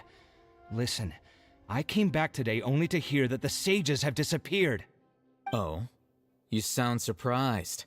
I thought you would already know the inside story. Would I be here asking you if I knew? You're the scribe, not me. So just tell me what you know already. Well, I almost became a sage. Huh? Oh, don't sound too surprised now. You're the renowned Kaveh, light of the Ksharawar. Besides, as a master builder and craftsman, chances are you'll be appointed as a sage too. Why do I feel like you don't really mean it? Huh. What makes you say that? Why would you question my heartfelt sincerity? Maybe it's because you've never said anything good about me before. Yeah, well, I share a similar sentiment, and anyone who knows you as well as I do would surely do the same. Oh, you... See? This is why I hate discussing anything with you. Your ridiculous and arrogant attitude always gets in the way. It seems that you really can't stand my personality. Ha! What was your first clue? Well, then you might as well move out of my house. Are you threatening me? Stooping to a new low, I see. Ugh, and don't change the subject. You, a sage? What a joke. The academia might as well just close tomorrow. Are they having a fight?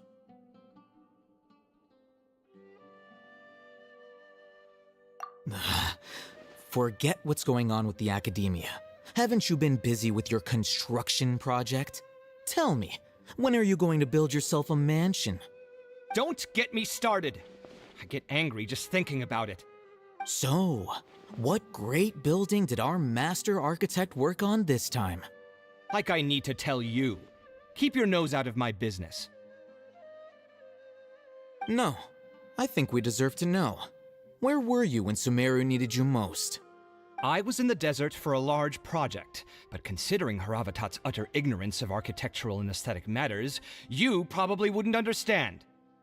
Which is truly unfortunate. I can only pity the man who doesn't understand the first thing about beauty and romance. Unlike a true... Hold on, wait a second. What do you mean by when Sumeru needed me most? Well, while you were out fiddling around in the desert, many people came together to save Sumeru from a crisis. Ha! And you think I'd believe that? Look, all you really need to know is that Azar and all his accomplices have all been overthrown. Huh? What nonsense are you talking about? It's no skin off my nose if you don't believe me. It's not like my Darshan was the one trying to apply for funding from the Grand Sage. Yours, though, on the other hand...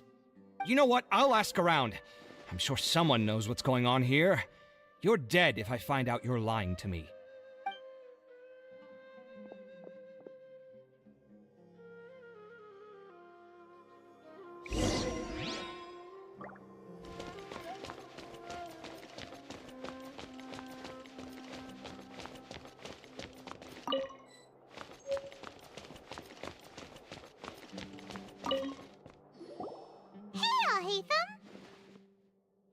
Oh, it's you two.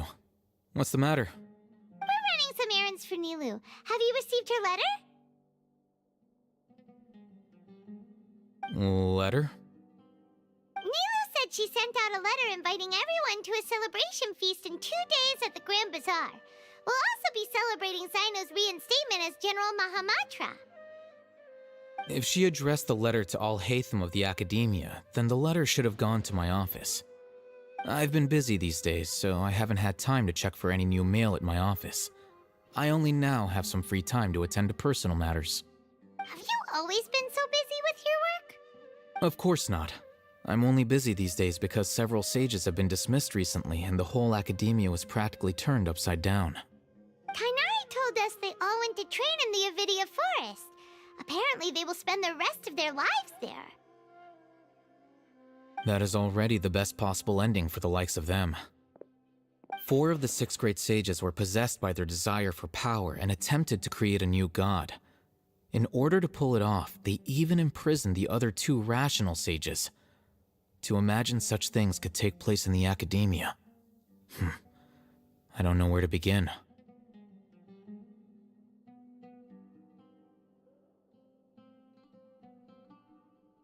Yeah, you're right. Huh. Feels kind of strange to hear them called that after all this time. But then again, the 6 great schools sounded pretty impressive too.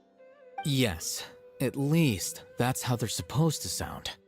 It's said that when the academia was first founded, the Dendro Archon herself established the 6 great schools, each representing one of the 6 different types of wisdom.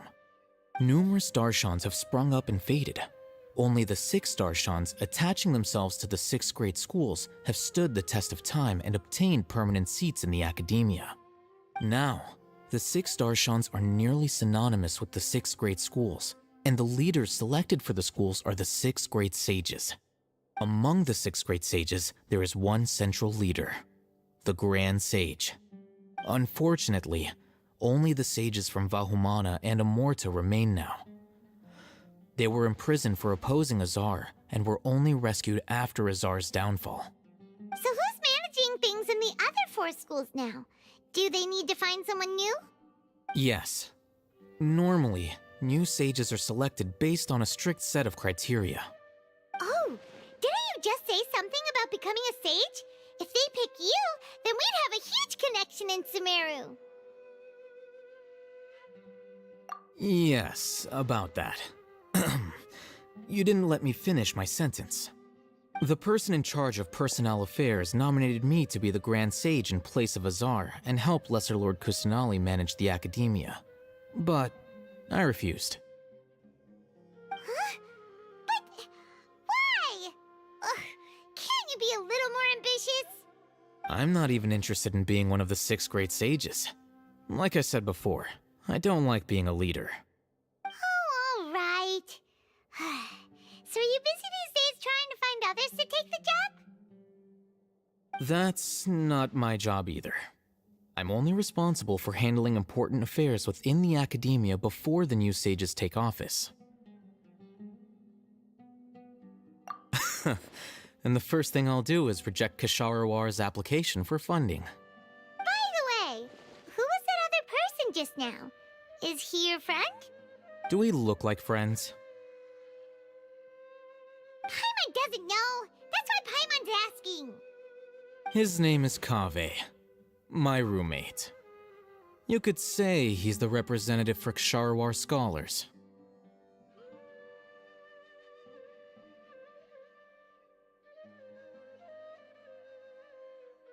Which is exactly why he always has so many problems. So everything that's happened recently must be a huge change for the people of Sumeru.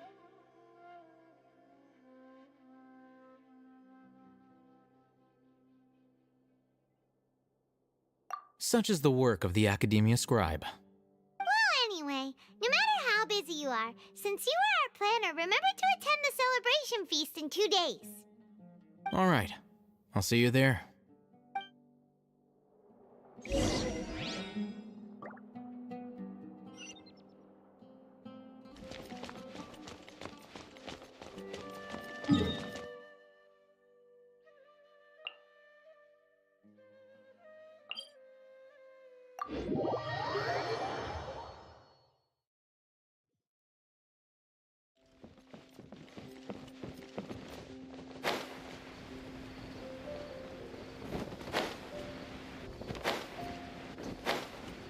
Get ready for the glide. I won't let you down. I won't let you down.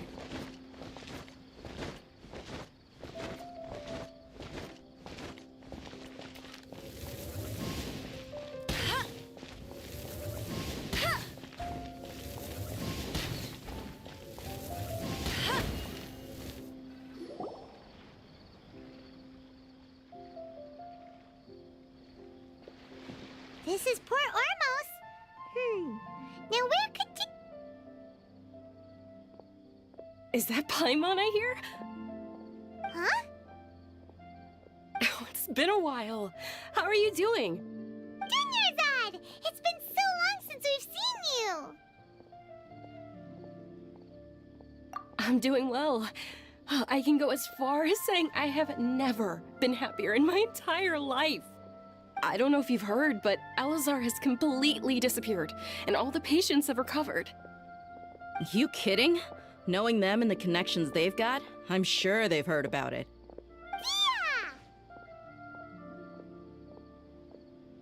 That's right. My lady is feeling better now, so I'm accompanying her for a walk. Why do you still call me that, Dia? You've already informed my father of your resignation. I guess I'm just used to calling you my lady. Old habits die hard. Resignation? You mean you're quitting?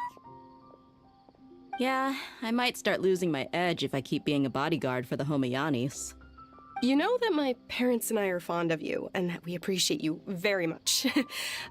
It wouldn't be a problem if you wish to continue to be our bodyguard. I'm not a woman that's easily persuaded. You should know that by now, my lady. When I took this job, I had already decided that I'd quit as soon as you'd recovered.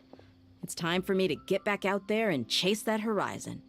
So what are you gonna do now if you're not gonna be a bodyguard anymore? I want to take a risky job and put my body to the test again. Huh? But we literally just finished one of the most dangerous jobs ever! Are you getting bored already? I know. If I hadn't joined in that plan with you, I wouldn't have come up with this idea. I guess I still get fired up by that feeling of going all out in a fight. It made me realize that I'm still a mercenary through and through. Life is short, and I'm happy that I got to be a part of that operation. But the whole thing also made me realize that there are still many problems in Sumeru. And as a desert dweller, I'm still not completely ready to settle down on this side of the wall. Well, I remember a friend had someone bring you a message. You mean I'll hate them? I didn't expect him to still remember that. I thought he was joking. We just came from talking with Alhaitham at the Academia. Did he tell you that he suggested that I come work at the Academia? What?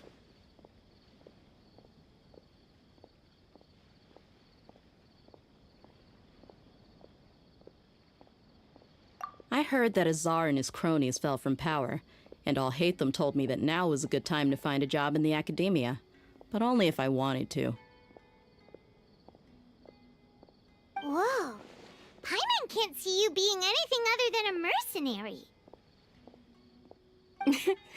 Me neither. But I think Dia would look great dressed up as a scholar. Ugh, forget about it.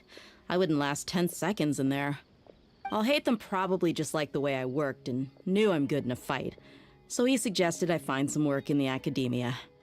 But you know, if you take him up on the offer, Sino might actually agree and let you become a Matra. Because you're super amazing! The Matra have all the talent they need as long as they have Sino. I prefer to be free to live however I choose. In fact, I chose this job from the very start because I knew it'd be right up my alley. Even if being a mercenary means facing all kinds of danger. A lion has to return to the wild sooner or later. If anything, being your bodyguard has been unfamiliar territory for me. I don't want to see you go, but I'll respect your decision. I'm glad to hear you say that. Come on, no need for the sad face. It's not like we'll never meet again. Once the whole Dendro Archon thing is settled, everything in Sumeru will take a turn for the better. That makes me happy too. But a peaceful society will probably mean less demand for mercenaries like me. Before long, we'll be a dying breed. So I'd better get to work while I still can. Huh? But wait a second! You make it sound like you're leaving now! Well, no, not yet at least. I promised my lady I'd stick around until next week. So, have you been in Port Ormos this entire time? We were wondering if you had received a letter from Nilu. Oh, did Nilu write to us? She heard that you were seen in Port Ormos, so she sent the letter here. Huh. It was probably sent to the inn that we're staying at. My lady has been very energetic lately and keeps taking me on hikes, staying out even into the night. By the time we get back, the receptionist is usually off napping on the job.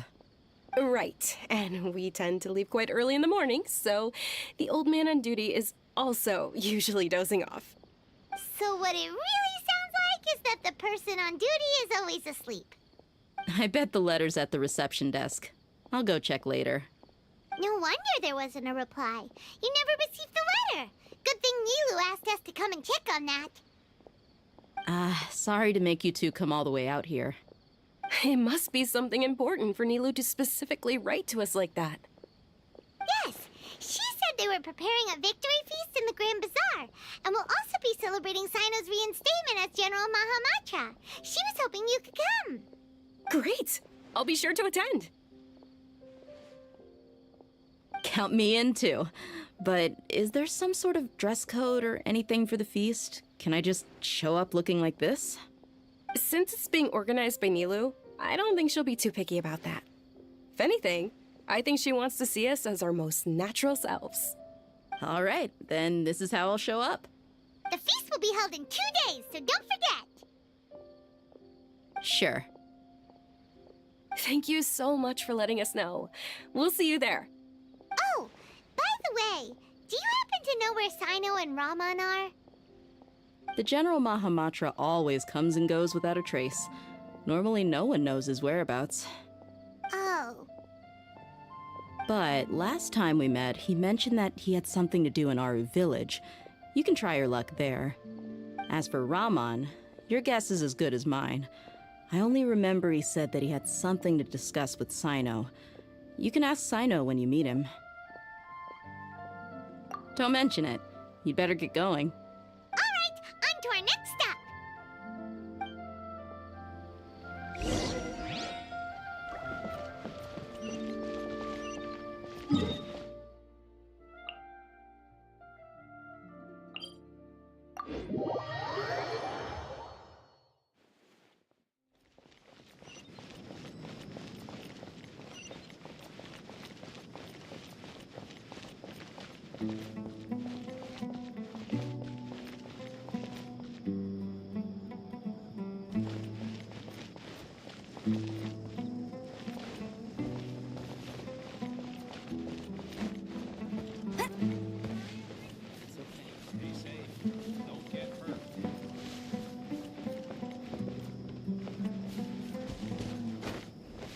Get ready for the gliding champion of Mondstadt.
It's been a while since we last visited Aru village. Ah, there's Sino!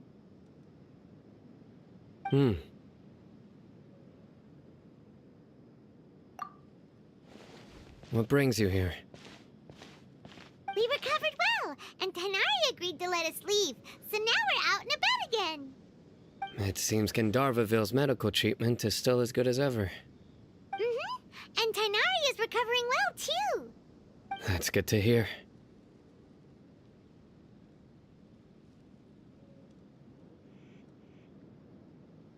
Yeah, you're the one who brought us to him when we lost consciousness, right? Thanks for that. You're welcome. Tainari has excellent medical skills, and Kale is quite attentive. It was the best place for you. But why are you just standing here like a dead tree? I'm meeting some people. Oh, you mean Candace? I've already talked with Candace and the village chief. They're still at the usual place. You can go there if you'd like to see them. But you know one of the people I'm meeting as well. Oh, by King Deshret's blessing, my friend suddenly appears in the desert. Don't tell me you've run into trouble and need us to help now. Roman! And... huh? Sataria? Oh, you know me? Oh, well, you're pretty famous in the academia. Don't worry, these are our friends. No need to be so guarded. I see.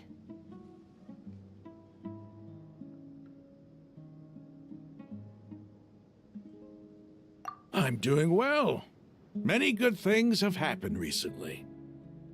Same here. Really, I feel that my whole life has started to shine after suddenly finding a new direction. Oh, tell us everything. Yeah, you go ahead. Alright, well, I suppose I should start by saying I've decided to leave the academia. What?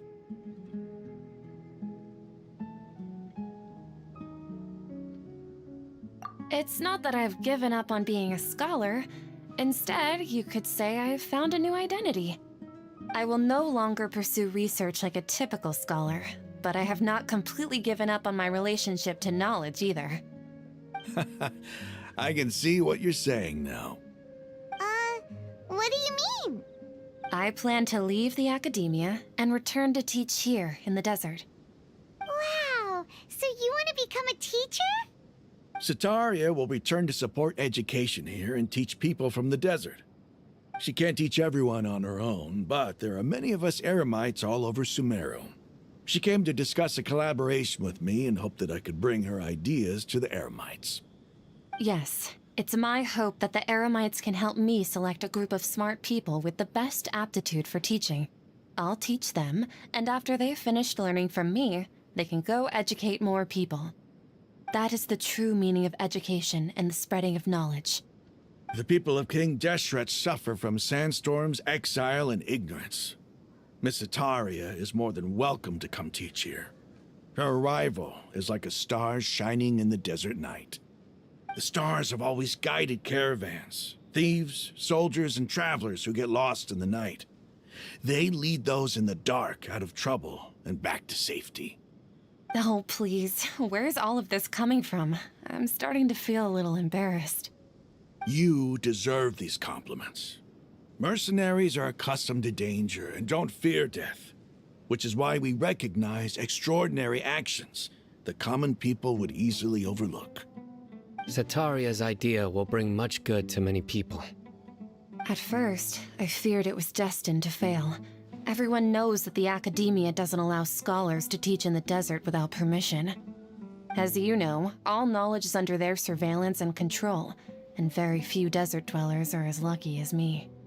But what I heard at that time has been haunting my heart, as if there were lightning bolts constantly bombarding my soul. Sataria, you tread a treacherous path, and the longer you ignore it, the tighter the academia's grasp on you will become. Sataria, why haven't you gone home? Never forget that the desert that belongs to you lies elsewhere. Miss. These words sparked something in me, and I knew that I had to bring something back to my people after going home. I gathered up the courage to approach the Grand Sage, only to find that he was no longer at the academia. Lord Sino told me that Azar didn't belong there anymore. Azar has received much-needed punishment. Though, if you ask me, it may have been too light. You probably have already heard.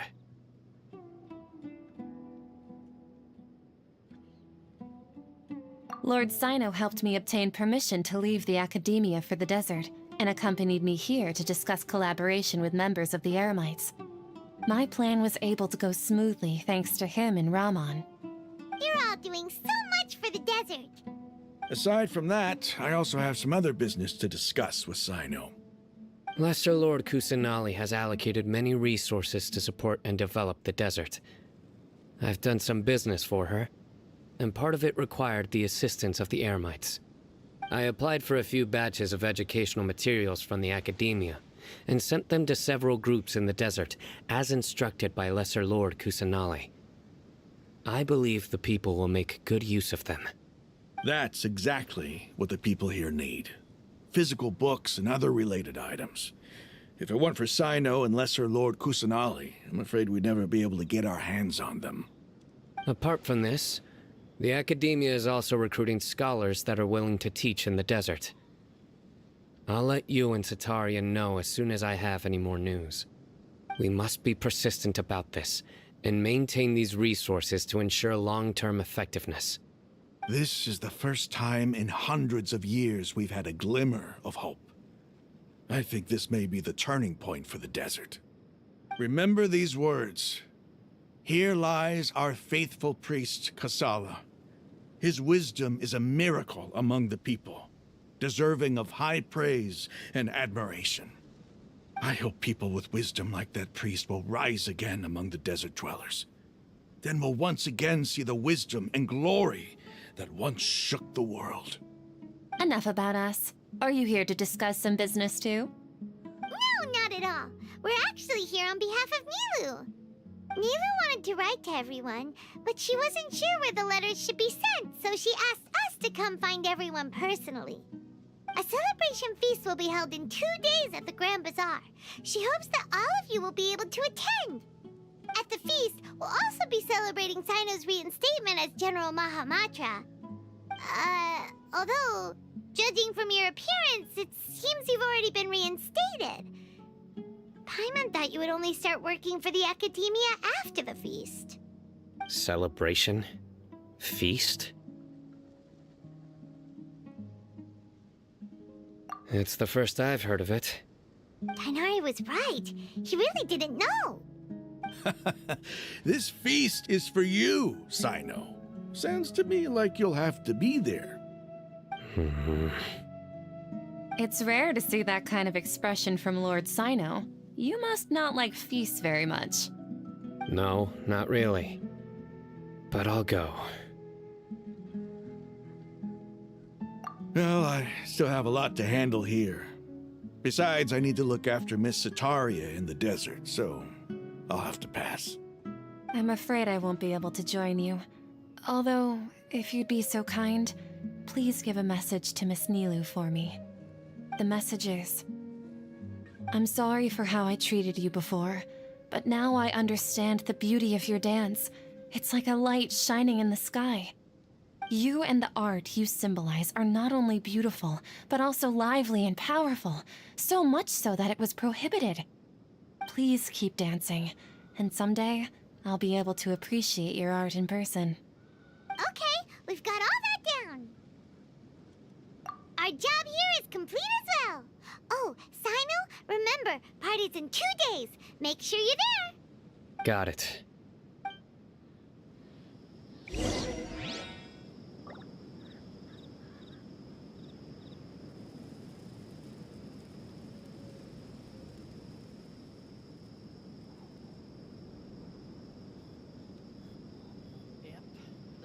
Hey, there's something strange over there. Come on, let's take a look.